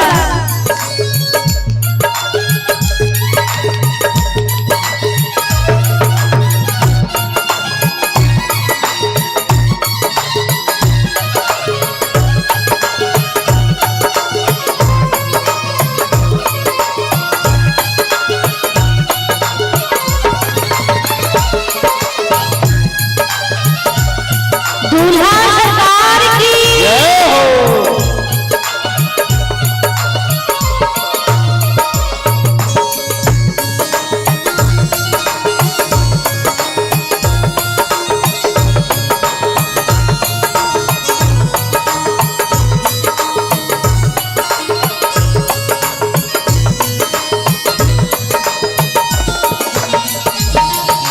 सहज सुहावन जन्मभूमि श्री रघुवर राम लला की, सहज सुहावन जन्मभूमि श्री रघुवर राम लला की, सहज सुहावन जन्मभूमि श्री रघुवर राम लला की। सहज सुहावन जन्मभूमि श्री रघुवर राम लला की।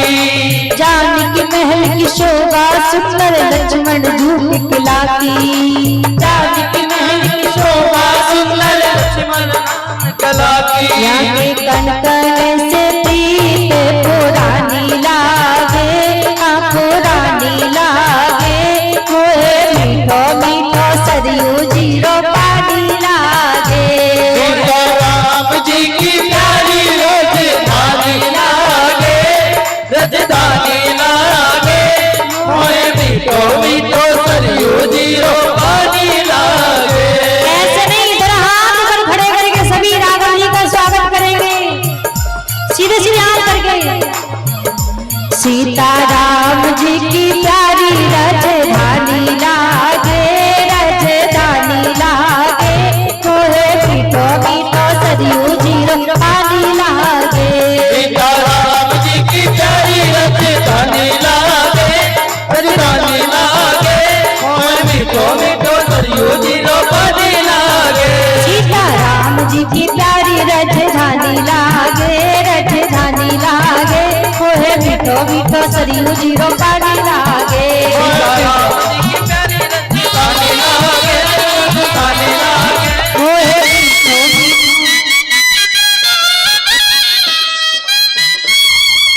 बोलिए रामचंद्र भगवान की।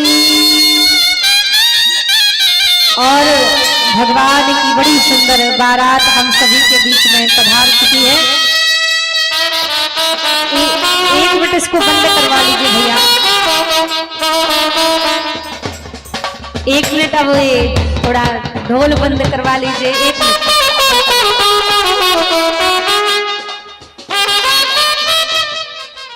बोलिए रामचंद्र भगवान की। भगवान की बड़ी सुंदर बारात मिथिलापुरी में पधारी है।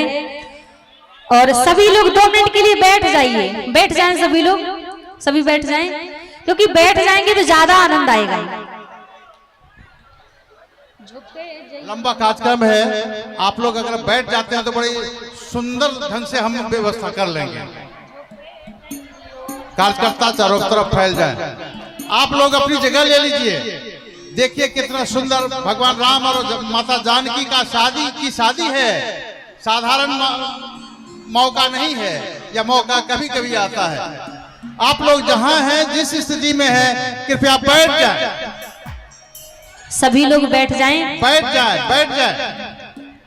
और बैठकर आनंद लीजिए। और जैसे ही भगवान पधारे और माँ जानकी अपनी सखियों के साथ बरमाला लेकर मैया आई। अब हमारी जानकी जो बड़ी छोटी सी है, अब देखिए यदि आप लोग बैठ जाएंगे तो पीछे वालों को भी दर्शन होगा, वरना पीछे भी लोग बैठ खड़े हैं। तो थोड़ा सा आप सभी बैठ जाएं, निवेदन है। दिखाई नहीं होगी, पीछे जाइए, ज्यादा अच्छा होगा। इस जगह से पीछे चले जाइए, देखने में आनंद आएगा। बैठ जाइए, बैठ के देखिए और पीछे जाइएगा, ऊंची जगह पर खड़ी होकर आनंद ले सकते हैं आप। पीछे चले जाइए। सभी माता बहनों से ज्यादा शोरगुल आपके क्षेत्र में है। माता जानकी की शादी है और आप ही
माँ अपनी सखियों के साथ में वरमाला लेकर जैसे ही माता जानकी पधारी, अब हमारी जानकी जी तो छोटी सी हैं, रघुनाथ जी बड़े हैं। अब माला पहनाने का मैया प्रयास तो कर रही हैं, पर रघुनाथ जी बड़े हैं तो मैया का तो हाथ ही नहीं पहुंच रहा है। तो सारी सखियां रघुनाथ जी से प्रार्थना कर रही है, राघव जो झुक जइयो तनिक रघुवीर, लली मोरी छोटी सी। झुके जइयो तनक रघुवीर, लली मेरी छोटी सी। झुके जइयो तनिक रघुवीर, लली मोरी छोटी सी।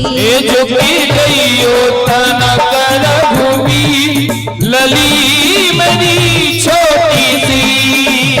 छोटी सी लाला बारी सी, छोटी सी लाला बारी सी। छोटी सी लाला बारी सी। छोटी सी लाला बारी सी। झुके जइयो तनिक रघुवीर, लली मोरी छोटी सी। झुके जइयो तनक रघुवीर, लली मेरी छोटी सी। पहले हमारी माता जानकी राम जी को वरमाला पहनाएंगी, उसके बाद रघुनाथ जी माता परम्बा को वरमाला पहनाएंगे। बोलिए रामचंद्र भगवान की जय हो। जानकी मैया की जय हो। सभी दोनों हाथ उठा करके, सभी दोनों हाथ उठा के गए, हे झुकी जइयो तनक रघुवीर, लली मेरी छोटी सी। झुकी जइयो तनक रघुवीर, राम राम सरकार की छोटी सी। अरे छोटी सी लाला बारी सी। छोटी सी लाला बारी सी। झुक जइयो तनिक रघुवीर, लली मोरी छोटी सी। झुक जइयो तनिक रघुवीर, लली मोरी। छोटी सी। बोले राम लला सरकार की। वृंदावन में गौशाला, सुभाष गौशाला, उनके संचालक सुभाष प्रसाद सिंह जी, वो 500 रुपये ये शादी को संपन्न करने में, भगवान राम और जानकी की शादी संपन्न करने के लिए 500 रुपये, और ओसवाल भवन कोलकाता से दिलीप मंडल जी और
कन्यादान में कोलकाता से ही रामदेव शाह जी 200 रुपया दे रहे हैं समिति को कि आप बढ़िया से कन्यादान कर दीजिएगा। ललन लाला यादव जी इस समाज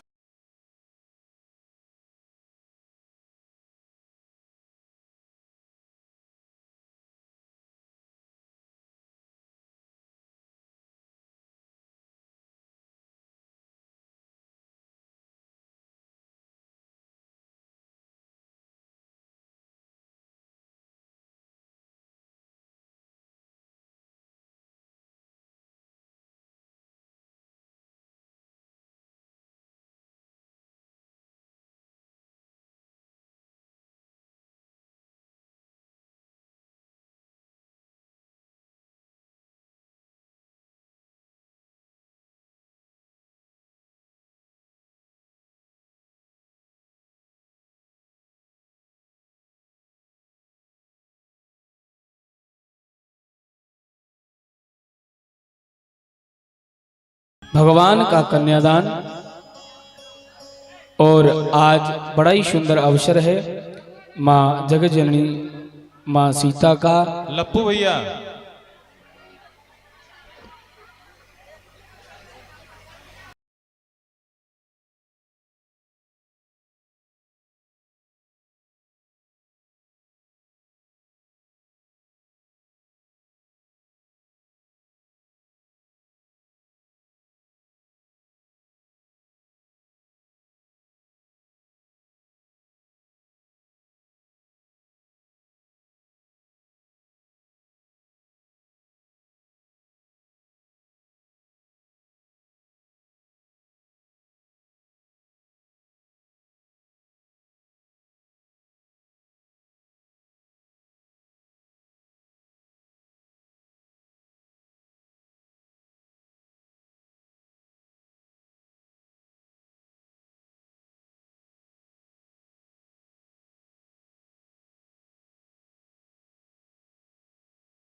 पीतल के बर्तन है और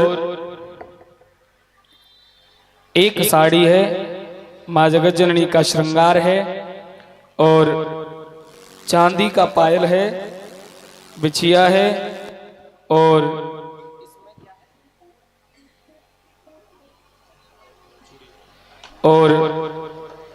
एक पूज्य देवी जी के लिए वस्त्र हैं, 500 रुपए हैं। एक बार पूर्ण समिति के लिए जोरदार तालियां बजाएं। ये जगत जननी मां सीता जी के कन्यादान में समिति की तरफ आज दिया गया है। श्राद्धे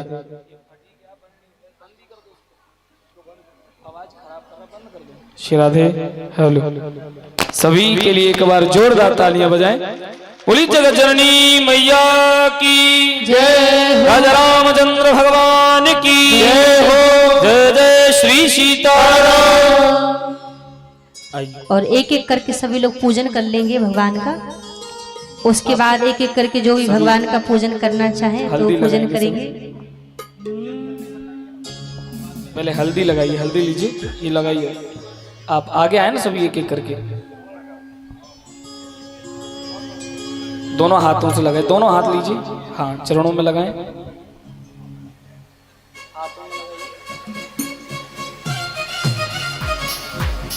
हाथों में लगाएं।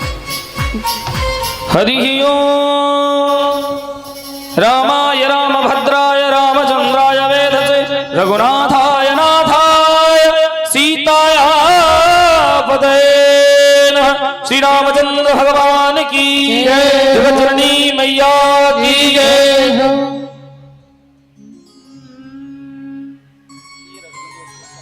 अब एक एक करके जो भगवान का पूजन कन्यादान करना चाहे तो एक एक करके अब सभी लोग आते रहेंगे भगवान का कन्यादान करने के लिए। जो भी दादाजी भैया जी लोग आना चाहें तो एक एक दो दो करके सभी आते रहेंगे भगवान के कन्यादान के लिए जिनका भी भाव हो।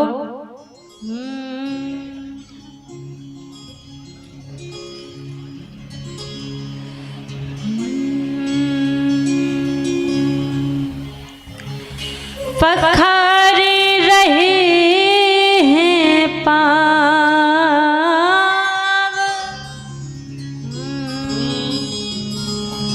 पखारे रहे हैं पाव, बिहारी जू के दुलारी जू के पखारे रहे हैं पाव। श्री राघव जू के पखर रहे हैं पाँव, श्री राघव जू के पखर रहे हैं पाव। श्री राघव जू के पखर रहे हैं पाँव, श्री राघव जू के पखर रहे हैं पाव।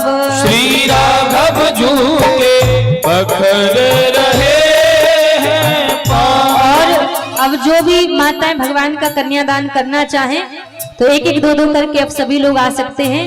जो माताएं आना चाहें तो हमारे समिति के एक दो भैया इधर खड़े हो जाएं व्यवस्था के लिए।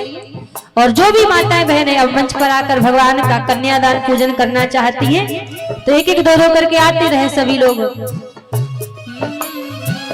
पखर रहे हैं पाव, श्री राघव जू के पखर रहे हैं पाव।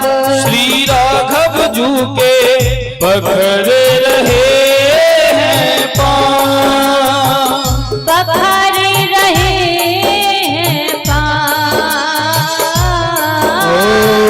पखर रहे हैं पाँव। श्री राघव जू के पखर रहे हैं पाव, श्री राघव जू के पखर रहे हैं पाव। श्री राघव जू के पखर रहे हैं पाँव।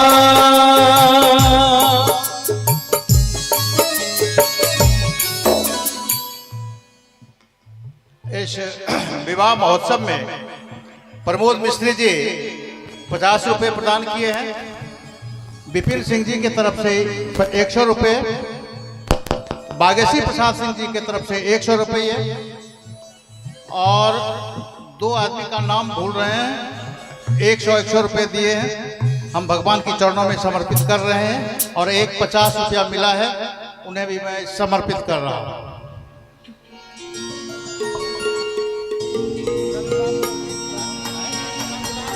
रामविलास चौधरी जी की तरफ से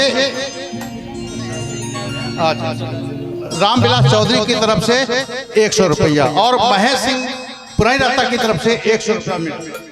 और जिन भी माताओं को आना है जल्दी जल्दी सभी लोग आ जाएं, जिनका भी भाव है, क्योंकि उसके बाद भगवान के विवाह उत्सव का सभी आनंद लेंगे। तो जो भी माताएं आना चाहें तो जल्दी जल्दी आ जाएं।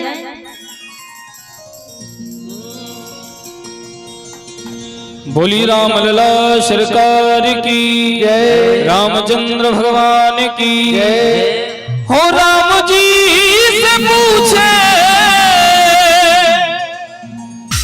जनकपुर की नारी, और बता दे बबुआ लोग देते काहे गारी, बता दे बबुआ लोग देते काहे गारी, बता दे बबुआ लोग देते काहे गारी, बता दे बबुआ। ओ राम जी से पूछे, राम जी से पूछे जनकपुर की नारी, बता दे बबुआ लोग देते काहे गारी, बता दे बबुआ लोग देते काहे गारी, बता दे बबुआ।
बता दे बबुआ लोगवा देते काहे गारी बता दे बबुआ लोगवा देते काहे गारी बता दे बबुआ लोगवा देते काहे गारी बता दे बबुआ लोगवा देते काहे गारी बता दे बबुआ।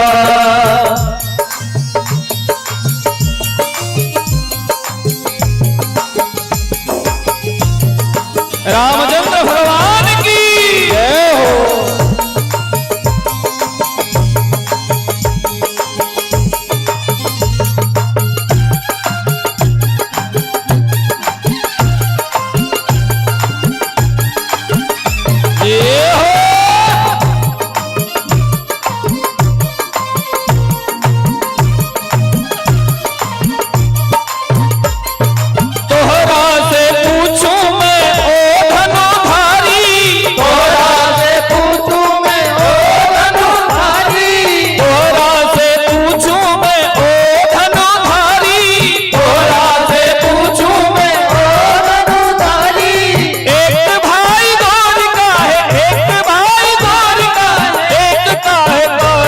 बता दे बबुआ लोगवा देते काहे गारी बता दे बबुआ लोगवा देते काहे गारी बता दे बबुआ लोगवा देते काहे गारी बता दे बबुआ।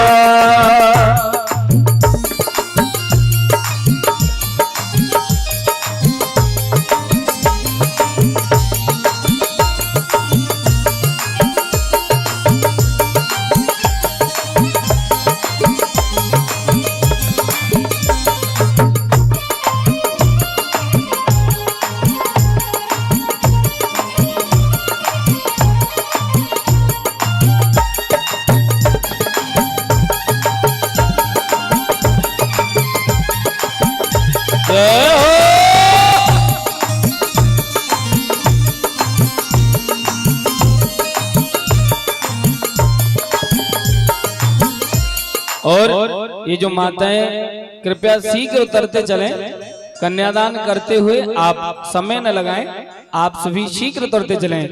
मैया खड़ी नहीं हो यहाँ पे, उतरते चलिए, समय नहीं लगाइए।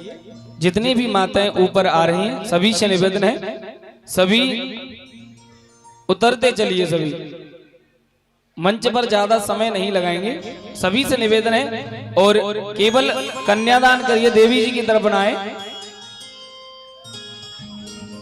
श्राद्धे जो भी कन्यादान करने आ रही हैं माताएं, प्रभु और माँ जगत जननी का कन्यादान करते हुए अपने अपने स्थान पर पहुंचते जाएं।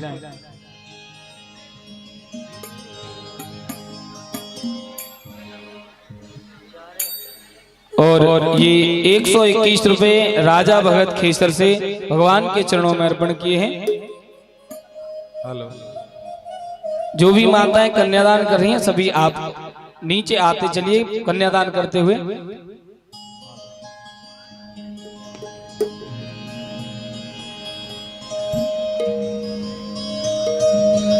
हो राम जी से पूछे जनकपुर की नारी, बता दे बबुआ लोगवा देते काहे गारी, बता दे बबुआ लोगवा देते काहे गारी, बता दे बबुआ ये लोगवा देते काहे गारी, बता दे बबुआ लोगवा देते काहे गारी। हो राम जी से पूछे, हाँ राम जी से पूछे जनकपुर की नारी, बता दे बबुआ लोगवा देते काहे गारी, बता दे बबुआ लोगवा देते काहे गारी, बता दे बबुआ।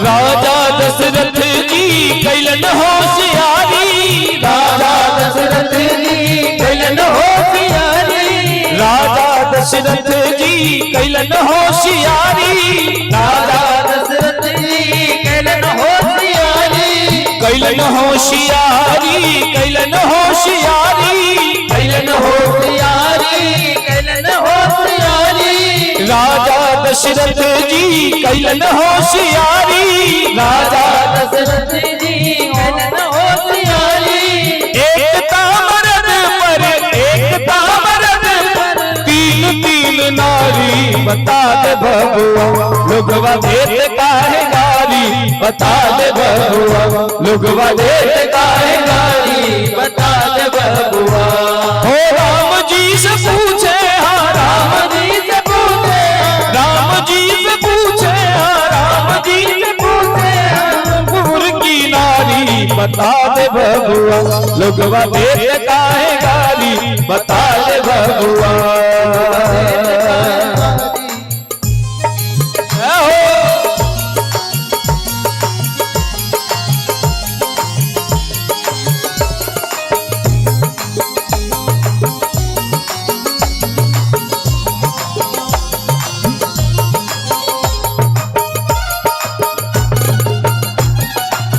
जय हो।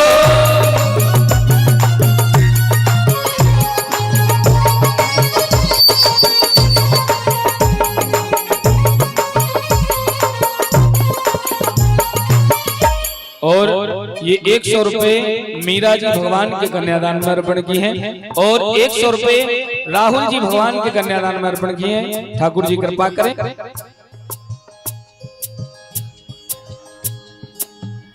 ये शमरनाथ सिंह राता से 100 रुपए भगवान के चरणों में कन्यादान अर्पण किए हैं। राजा रामचंद्र भगवान कृपा बनाए रखें।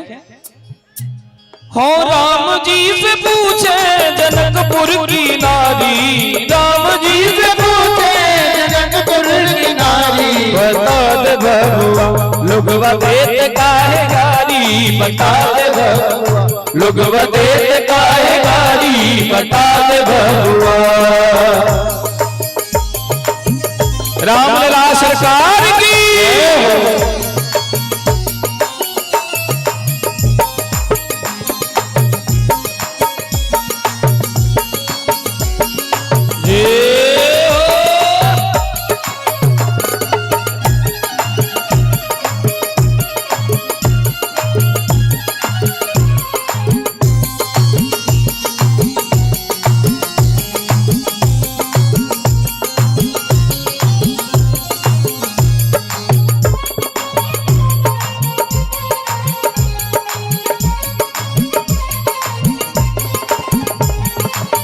दिन शने हलता मन में विचार, दिन शने हलता मन में विचार, दिन शने हलता मन में विचार, दिन शने हलता मन में विचार।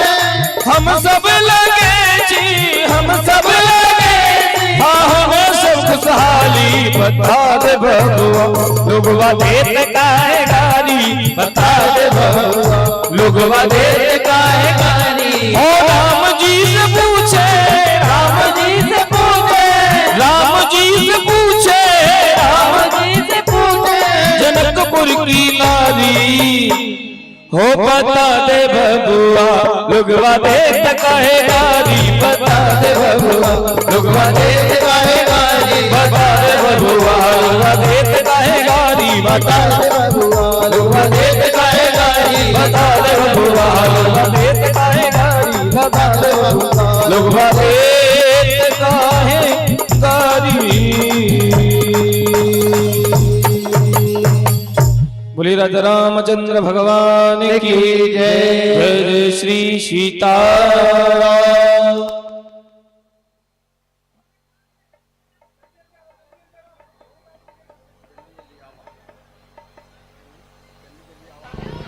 जितने लोग रह गए हैं वो जल्दी जल्दी आ जाएं।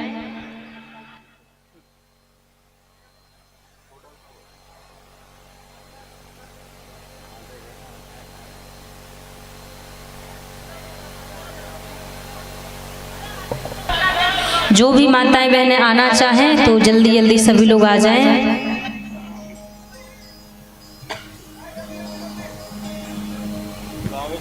जल्दी जल्दी आइए भाई।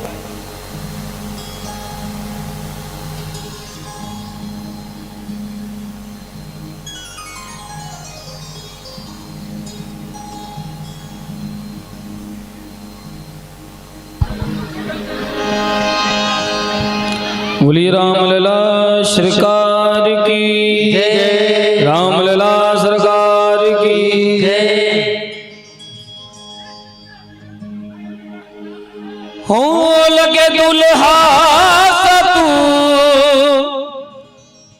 दिलदार सावरे तेरा किसने किया श्रृंगार सावरे तेरा किसने किया श्रृंगार सावरे तेरा किसने किया श्रृंगार सावरे तेरा किसने किया श्रृंगार सांवरे तेरा किसने किया श्रृंगार सावरे तेरा किसने किया श्रृंगार सांवरे लागे दुल्हा सा तू दिलदार सावरे लगे दुल्हा सा तू दिलदार सांवरे लागे दुल्हा सा तू दिलदार सावरे लगे दुल्हा सा तू दिलदार सांवरे ओ तेरा किसने किया श्रृंगार सावरे तेरा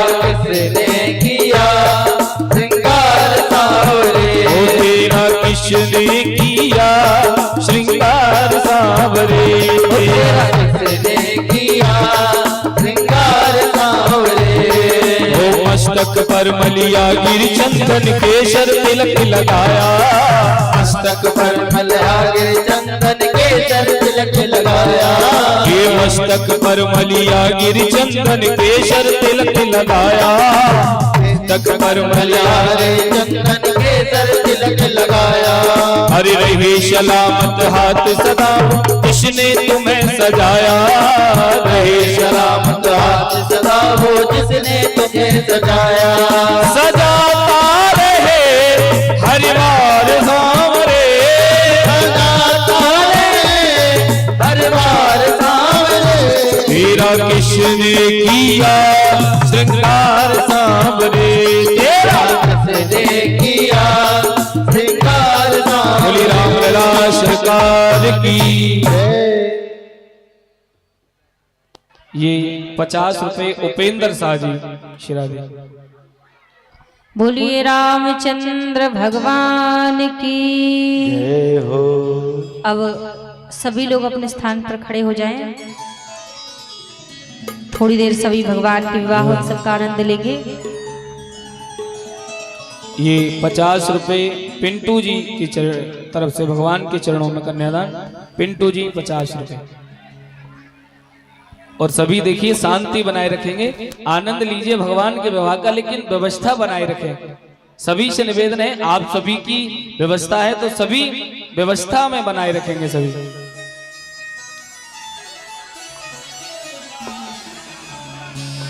बोलिए रामचंद्र भगवान की जय हो। आप ही खड़े जाओ मैया, आके अच्छे ना लग रहे 2-4 लोग बैठे बैठे। और सभी आज बड़े धूमधाम से भगवान की बारात में प्रवेश करेंगे, भगवान के विवाह का आनंद लेंगे।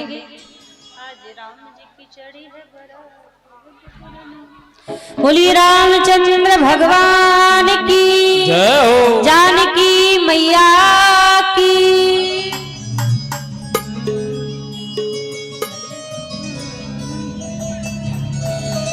अवधपुर नगरी में, अवधपुर नगरी में आज राम जी की, आज राम जी की, आज राम जी की चढ़ी है बारात अवधपुर नगरी में। राम जी की चढ़ी है बारात जनकपुर नगरी में। राम जी की चढ़ी है बारात जनकपुर नगरी में। मेरे राम जी की चढ़ी है बारात जनकपुर नगरी में।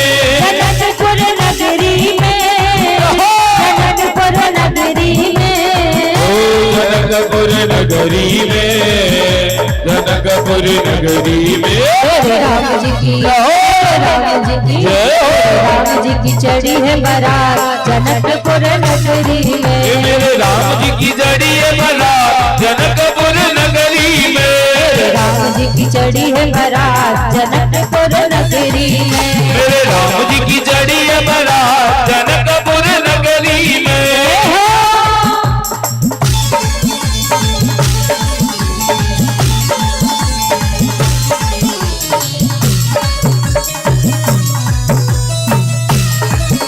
रामचंद्र भगवान की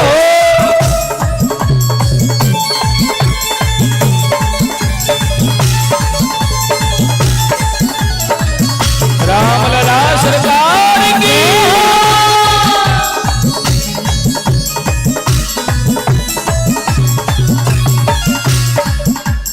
दुल्हन बन गई सिया कुमारी।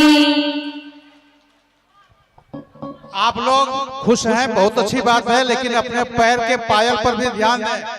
एक पायल एक पीस गिरा हुआ है, मिला है समिति को और कल भी मिला था। बोलिए रामचंद्र भगवान की जय हो मेरे राम जी की मेरे राम जी की मेरे राम जी की चढ़ी है बारात जनकपुर नगरी में मेरे राम जी की चढ़ी है बारात जनकपुर नगरी में मेरे राम जी की चढ़ी है बारात जनकपुर नगरी में ओ मेरे राम जी की चढ़ी है बारात जनकपुर नगरी में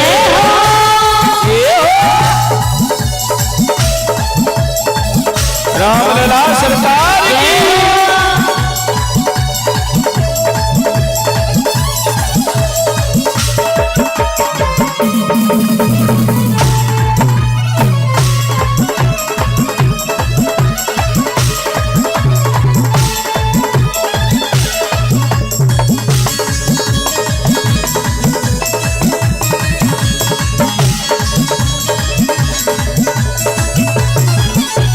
दुल्हन बन गई सिया सुकुमारी दुल्हन बन गई सिया सुकुमारी दुल्हन बन गई सिया सुकुमारी दुल्हन बन गई सिया सुकुमारी सुकुमारी सिया सुकुमारी सिया सुकुमारी सिया सुकुमारी दुल्हन बन गई सिया सुकुमारी दुल्हन बन गई सिया सुकुमारी दूल्हा बने राजा राम नगरी में दूल्हा बने राजा राम जनकपुर नगरी में जनकपुर नगरी में जनकपुर नगरी में जनकपुर नगरी में जनकपुर नगरी में आज राम जी की आज राम जी की आज राम जी की चढ़ी है बारात जनकपुर नगरी में आज राम जी की चढ़ी है बारात जनकपुर नगरी में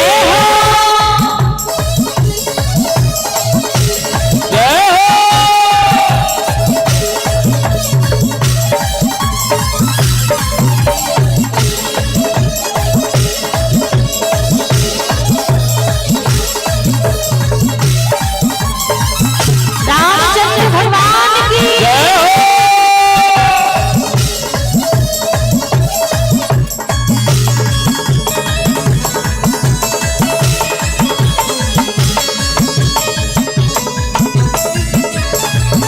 सियाजू मेरी गोरी गोरी सियाजू मोरी गोरी गोरी सियाजू मेरी गोरी गोरी सियाजू मोरी गोरी गोरी गोरी गोरी हाँ गोरी गोरी गोरी गोरी हाँ गोरी गोरी सियाजू मेरी गोरी गोरी सियाजू मेरी गोरी गोरी सावल है राजा राम जनकपुर नगरी में सावल है राजा राम जनकपुर नगरी में जनकपुर नगरी में जनकपुर नगरी में जनकपुर नगरी में जनकपुर नगरी में ऐसे नहीं कौन कौन राम जी की बारात में जा रहा है जरा हाथ पर खड़े करके झूमते हुए आनंद लेते हुए हो आज राम जी की, आज राम जी की, आज राम जी की चढ़ी है बारात जनकपुर नगरी में, आज राम जी की चढ़ी है बारात जनकपुर नगरी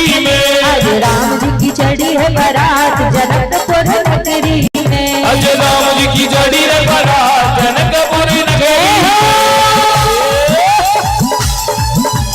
रामलला सरकार की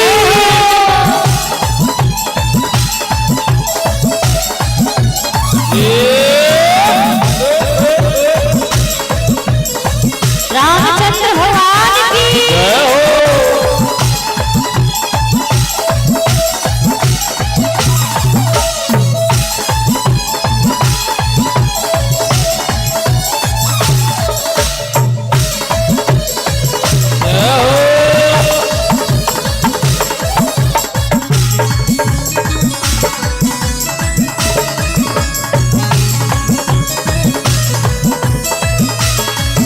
सियाजू मेरी जनकपुर वाली, सियाजू मेरी जनकपुर वाली, सियाजू मेरी जनकपुर वाली, सियाजू मेरी जनकपुर वाली, जनकपुर वाली, जनकपुर वाली, जनकपुर वाली, जनकपुर वाली, सियाजू मेरी जनकपुर वाली, सियाजू मेरी जनकपुर वाली, अयोध्या के श्री राम नगरी में, अयोध्या के श्री राम जनकपुर नगरी में, जनकपुर नगरी में, जनकपुर नगरी में, जनकपुर नगरी में, जनकपुर नगरी में। आज राम जी की, आज राम जी की, आज राम जी की चढ़ी है बारात नगरी में, आज राम जी की चढ़ी है बारात जनकपुर नगरी में, आज राम जी की चढ़ी है बारात जनकपुर नगरी में, आज राम जी की चढ़ी है बारात जनकपुर नगरी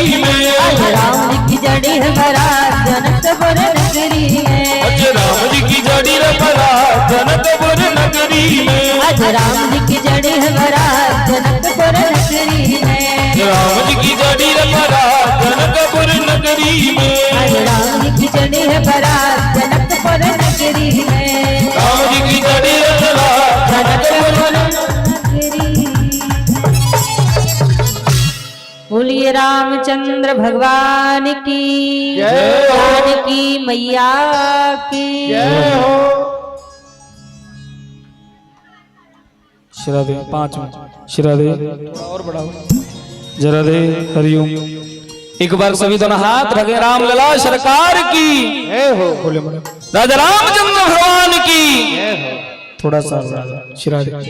किस किस को भगवान की जोड़ी सुंदर लग रही है दोनों हाथ भाग बताएं। जिन्हें जोड़ी सुंदर लग रही हो, जिन्हें सुंदर लग रही है दोनों हाथ भाग कहे हो अज दूल्हा बने हैं नंदलाल के जोड़ी का जवाब नहीं। बड़ा हाथ भाग कहे हो कि जोड़ी का जवाब नहीं, ये जोड़ी का जवाब नहीं, ये जोड़ी का जवाब नहीं, ये जोड़ी का जवाब नहीं। ऐसे नहीं दोनों हाथ है आप भी सभी। हे अज दूल्हा हो अज दूल्हा, अज दूल्हा बने हैं श्री राम के जोड़ी का जवाब नहीं। अज दूल्हा बने हैं नंदला के जोड़ी का जवाब नहीं। हाँ की जोड़ी का जवाब नहीं, के जोड़ी का जवाब नहीं, के जोड़ी का जवाब नहीं, जोड़ी का जवाब नहीं। हे अज दूल्हा हो अज दूल्हा, अज दूल्हा बने हैं श्री राम ये जोड़ी का जवाब नहीं। अज दूल्हा बने हैं श्री राम ये जोड़ी का जवाब नहीं। रामलला सरकार की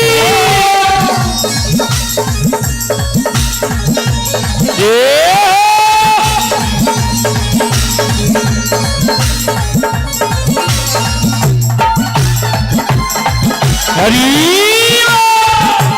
जय हो।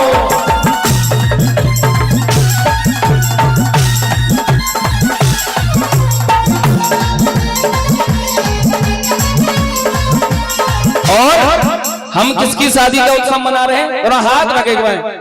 किसकी शादी का उत्सव मना रहे हैं? प्रभु श्री राम का। और हाथ लगे गए। आज श्री राम की शादी है, आज प्रभु राम की शादी है, आज श्री राम की शादी है, आज श्री राम की शादी है। ओ राम की शादी है, मेरे प्रभु राम की शादी है। ओ राम की शादी है, बंटी भैया प्रभु राम की शादी है। दोनों हाथ ला करके, आज प्रभु राम की शादी है, आज प्रभु राम की शादी है, आज श्री राम की शादी है, आज श्री राम की शादी है। ओ राम की शादी है, मेरे प्रभु राम की शादी है। ओ राम की शादी है, मेरे प्रभु राम की शादी है। आज श्री राम की शादी है, आज श्री राम की शादी है।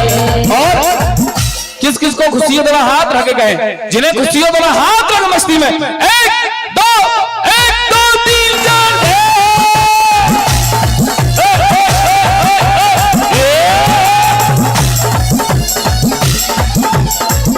रामचंद्र भगवान की।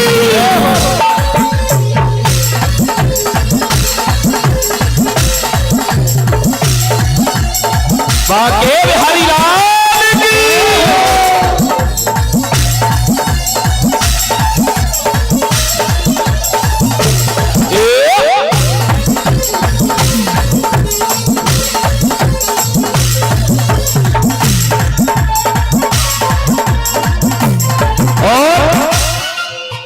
कौन कौन काली कमली वाले का दीवाना, जरा हाथ पकड़े कहिए। हो काली कमली वाला मेरा यार है, सभी बोलिए। काली कमली वाला मेरा यार है, यार है, मेरे मन का मोहन तू दिल। सभी बोले काली कमली वाला मेरा यार है, यार है, मेरे मन का, हो मेरे मन का मोहन तू। दोनों हाथ रखे, हो काली कमली वाला मेरा यार है, यार है, मेरे मन का मोहन तू दिलदार है। हो काली कमली वाली भैया हो यार है, मेरे मन का मोहन तू दिलदार है। हो तू मेरा यार है, मेरा दिलदार है। हो तू मेरा यार है, मेरा दिलदार है। हो तू मेरा यार है, मेरा दिलदार है। तू मेरा यार है, मेरा दिलदार है। ऐसे ही दोनों हाथ लगे गई, सभी दोनों हाथ लगे। वो काली कमली वाला मेरा यार है, यार है, मेरे मन का मोहन तू दिलदार है। हो काली कमली वाला मेरा यार है, यार है, मेरे मन का मोहन तू दिलदार। बाबा बिहारी लाल की।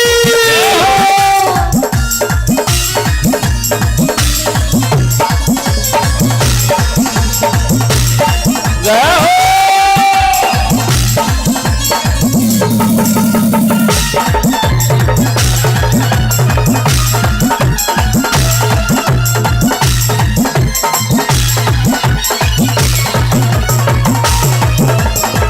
और किस किस का दिल दीवाना है ठाकुर जी का, प्रभु श्री राम का किस किस का दिल दीवाना, जरा हाथ ठाके कहिए। ओ मेरा दिल तो, मेरा दिल तो, मेरा दिल तो दीवाना हो गया कमली वाले तेरा। मेरा दिल तो दीवाना हो गया कमली वाले तेरा। मेरा दिल तो दीवाना हो गया मुरली वाले तेरा। मेरा दिल तो दीवाना हो गया मुरली वाले तेरा। ओ मुरली वाले तेरा, मुरली वाले तेरा, कमली वाले तेरा, कमली वाले तेरा। दोनों हाथ उठा करके सभी मस्ती में झूमते हुए। ओ मेरा दिल तो, ओ मेरा दिल तो, मेरा दिल तो दीवाना हो गया मुरली वाले तेरा दिल तो दीवाना हो गया मुरली वाले तेरा ओ मुरली वाले तेरा मुरली वाले तेरा कमली वाले तेरा मुरली वाले तेरा नजरों का नजरों का निशाना हो गया मुरली वाले दिल तो दीवाना हो गया मुरली वाले तेरा और एक बार सभी प्रेम थकी शिरार है राधे जय राधे राधे। देखिए सौभाग्य से ब्रजवासी हैं तो ये नाम आना ही आना है। प्रेम थकी शिरार है राधे। कौन कौन चाहता कि किशोरी जी की कृपा भी सदैव बनी रहे और हाथ लगे किशोरी कुछ ऐसा इंतजाम हो जाए किशोरी कुछ ऐसा इंतजाम हो जाए हो किशोरी कुछ ऐसा इंतजाम हो जाए किशोरी कुछ ऐसा इंतजाम हो जाए हो जुबा में राधा राधा राधा नाम हो जाए जुबा में राधा राधा राधा नाम हो जाए ऐसे नहीं दोनों हाथ हकरे कहिए पुकारते हो कहिए किशोरी कुछ ऐसा इंतजाम हो जाए किशोरी कुछ ऐसा इंतजाम हो जाए ओम श्री राधे जय राधे राधे श्री राधे श्री राधे राधे राधे श्री राधे ओ श्री राधे जय राधे श्री राधे जय राधे श्री राधे जय राधे श्री राधे जय राधे किशोरी कुछ ऐसा इंतजाम हो जाए कुछ ऐसा इंतजाम हो जाए और जब राधा नाम की मस्ती चढ़ती है तो ये नशा उम्र भर नहीं रहता पूरे जीवन पर्यंत रहता है। कहा है वो बिन पिए नशा हो जाता है जो राधे राधे कहता है बिन पिए ऐसा हो जाता है जो राधे राधे गाता है एक बार आप भी सभी कही श्री राधे राधे राधे राधे जय राधे राधे वो बिन पिए नशा हो जाता है जो राधे राधे कहता है बिन पिए नशा हो गाता है जो राधे राधे गाता है जो राधे राधे गाता है राधे राधे गाता है जो राधे राधे गाता है राधे राधे गाता है होता क्या है उसे नंदलाला मिल जाता है उसे गोपाला मिल जाता है जो राधे राधे कहता है उसे नंदलाला मिल जाता है जो राधे राधे गाता है और एक बार दोनों हाथ उठा के आप भी सभी बोलिए सभी दोनों हाथ उठा के बोले हो राधा राधा राधा राधा राधा राधा राधा राधा राधा राधा राधा राधा राधा राधा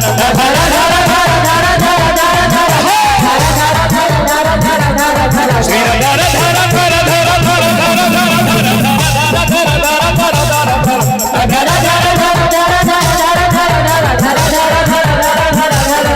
बिंदु पिए नशा हो जाता है जो राधे राधे कहता है बिंदु पिए नशा हो जाता है जो राधे राधे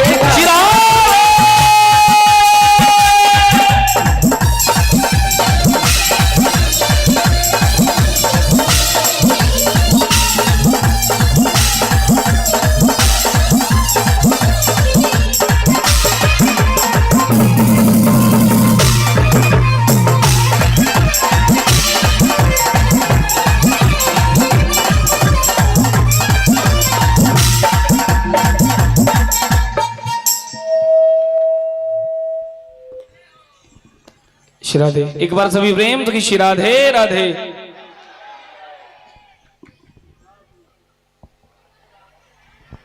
बोलिए रामचंद्र भगवान की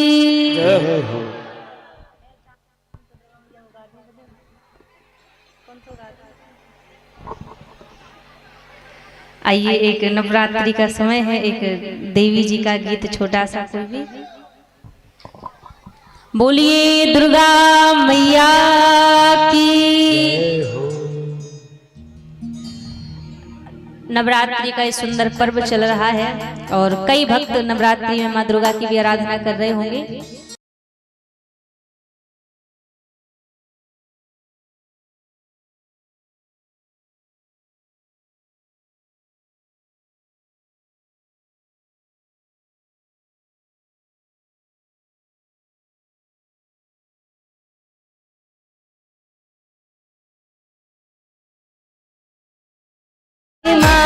जय काली महाकाली माँ, जय काली महाकाली माँ, जय काली जय काली जय काली माँ, जय काली महाकाली माँ, जय काली महाकाली माँ, जय काली महाकाली माँ। में दूध पड़ी माँ काली, दूध पड़ी महाकाली, रन में दूध पड़ी माँ काली, दूध पड़ी महाकाली, रन में दूध पड़ी माँ काली, दूध पड़ी महाकाली। जय काली माँ, जय काली महाकाली माँ, जय काली महाकाली माँ, जय काली महाकाली माँ, जय काली माँ, जय काली महाकाली माँ, जय काली महाकाली माँ, जय काली महाकाली। दुर्गा मैया की।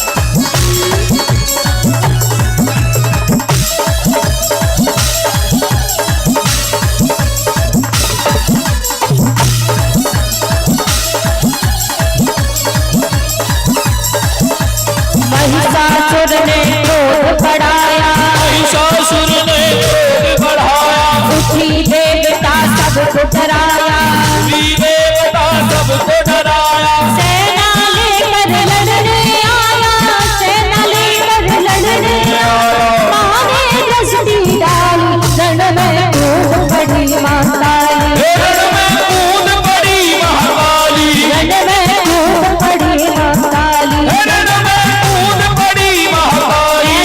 एक बार हाथ पर खड़े करके सभी इधर भी सभी लोग जय काली माँ, जय काली महाकाली माँ, जय काली महाकाली माँ, जय काली महाकाली माँ, जय काली जय काली माँ, जय काली महाकाली माँ, महाकाली माँ, जय काली महाकाली। दुर्गा मैया की। जय हो।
काली जय काली माँ, जय काली महाकाली माँ, जय काली महाकाली माँ, जय काली महाकाली माँ।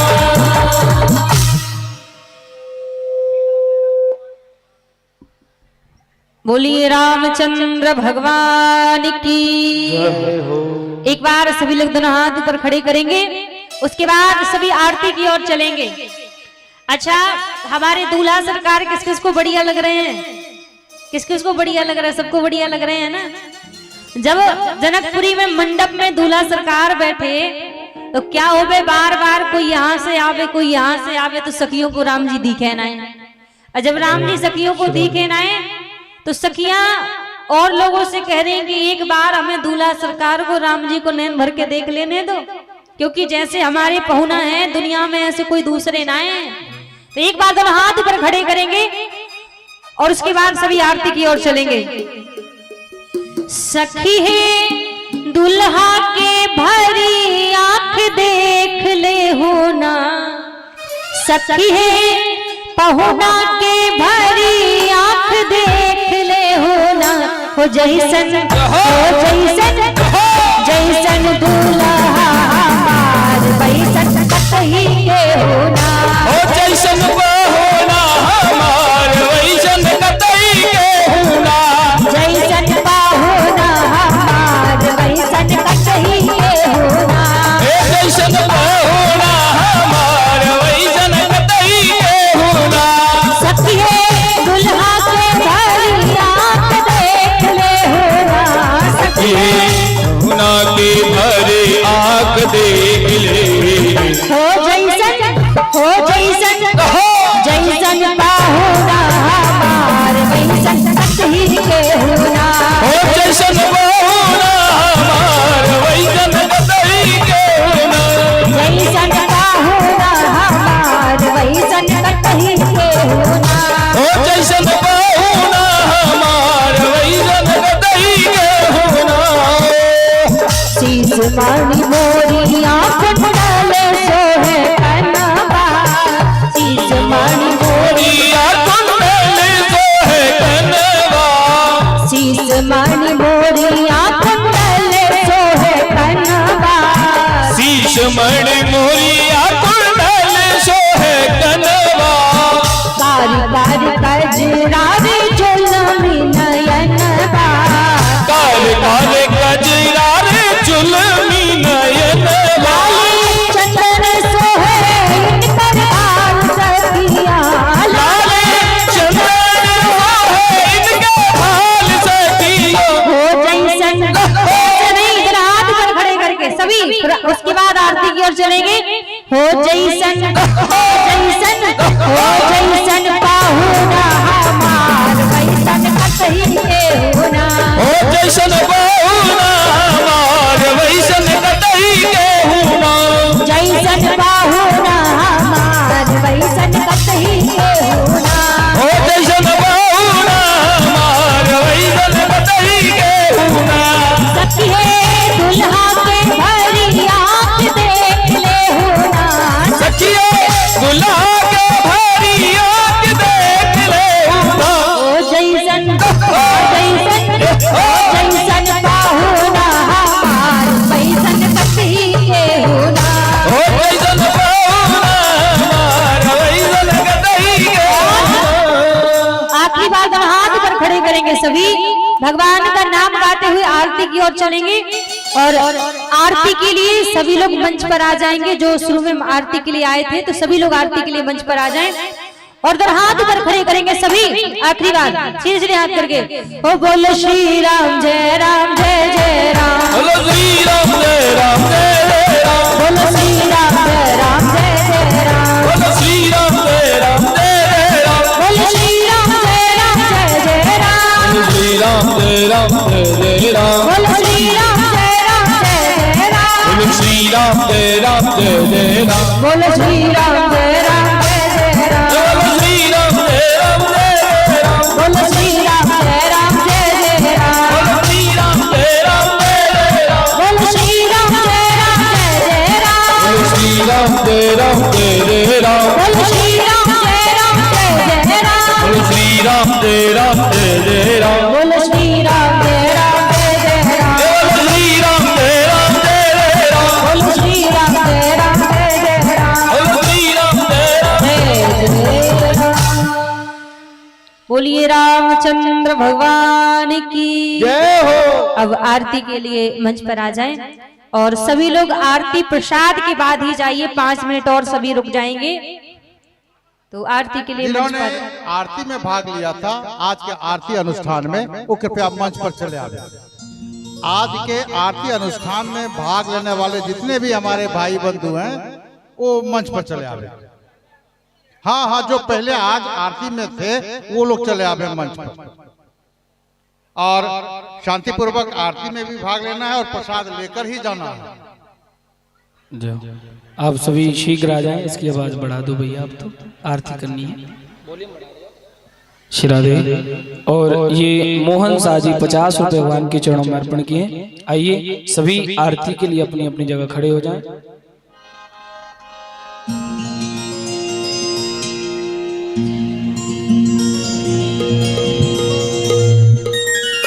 हरि ओम चंद्रमा मनसो जाति चक्षु सूर्यो अजायत श्रोत्र द्वादश प्राणिश मुखदग्नि न जायत।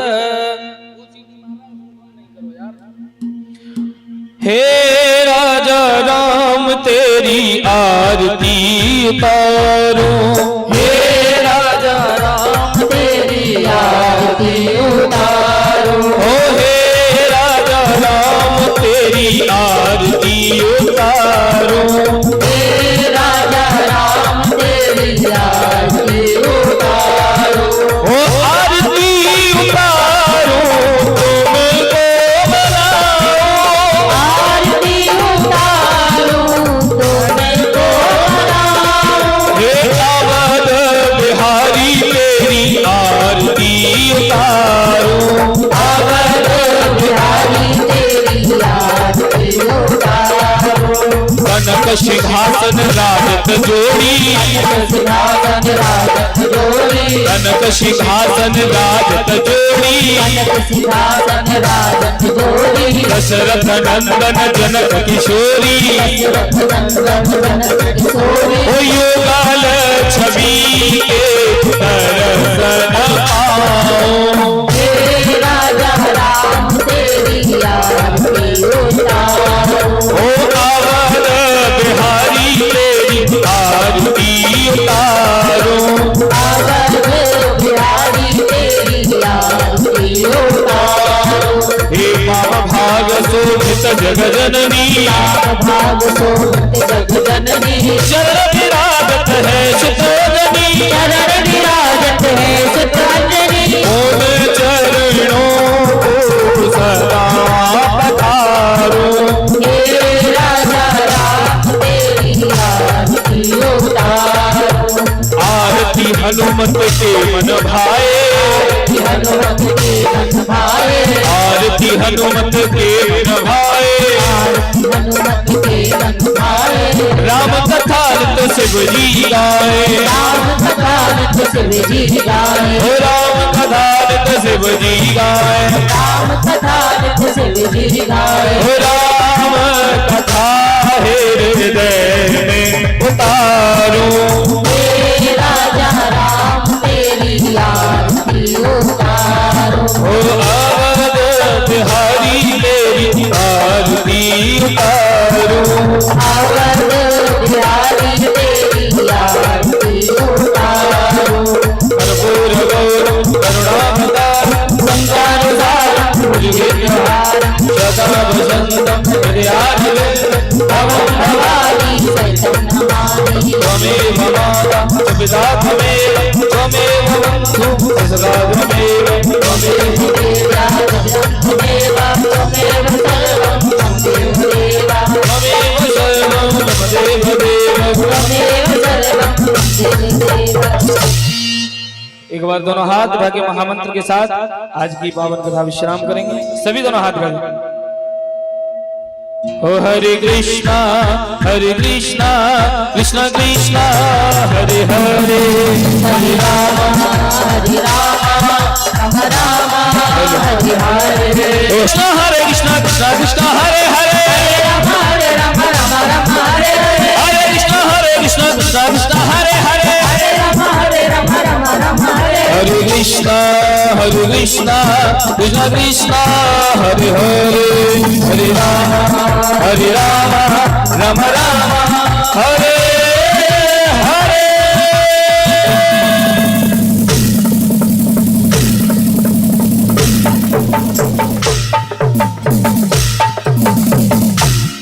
बोली राजा रामचंद्र भगवान की जय, भक्त वत्सल भगवान की जय। सभी बैठ जाएंगे, सभी बैठ जाएंगे।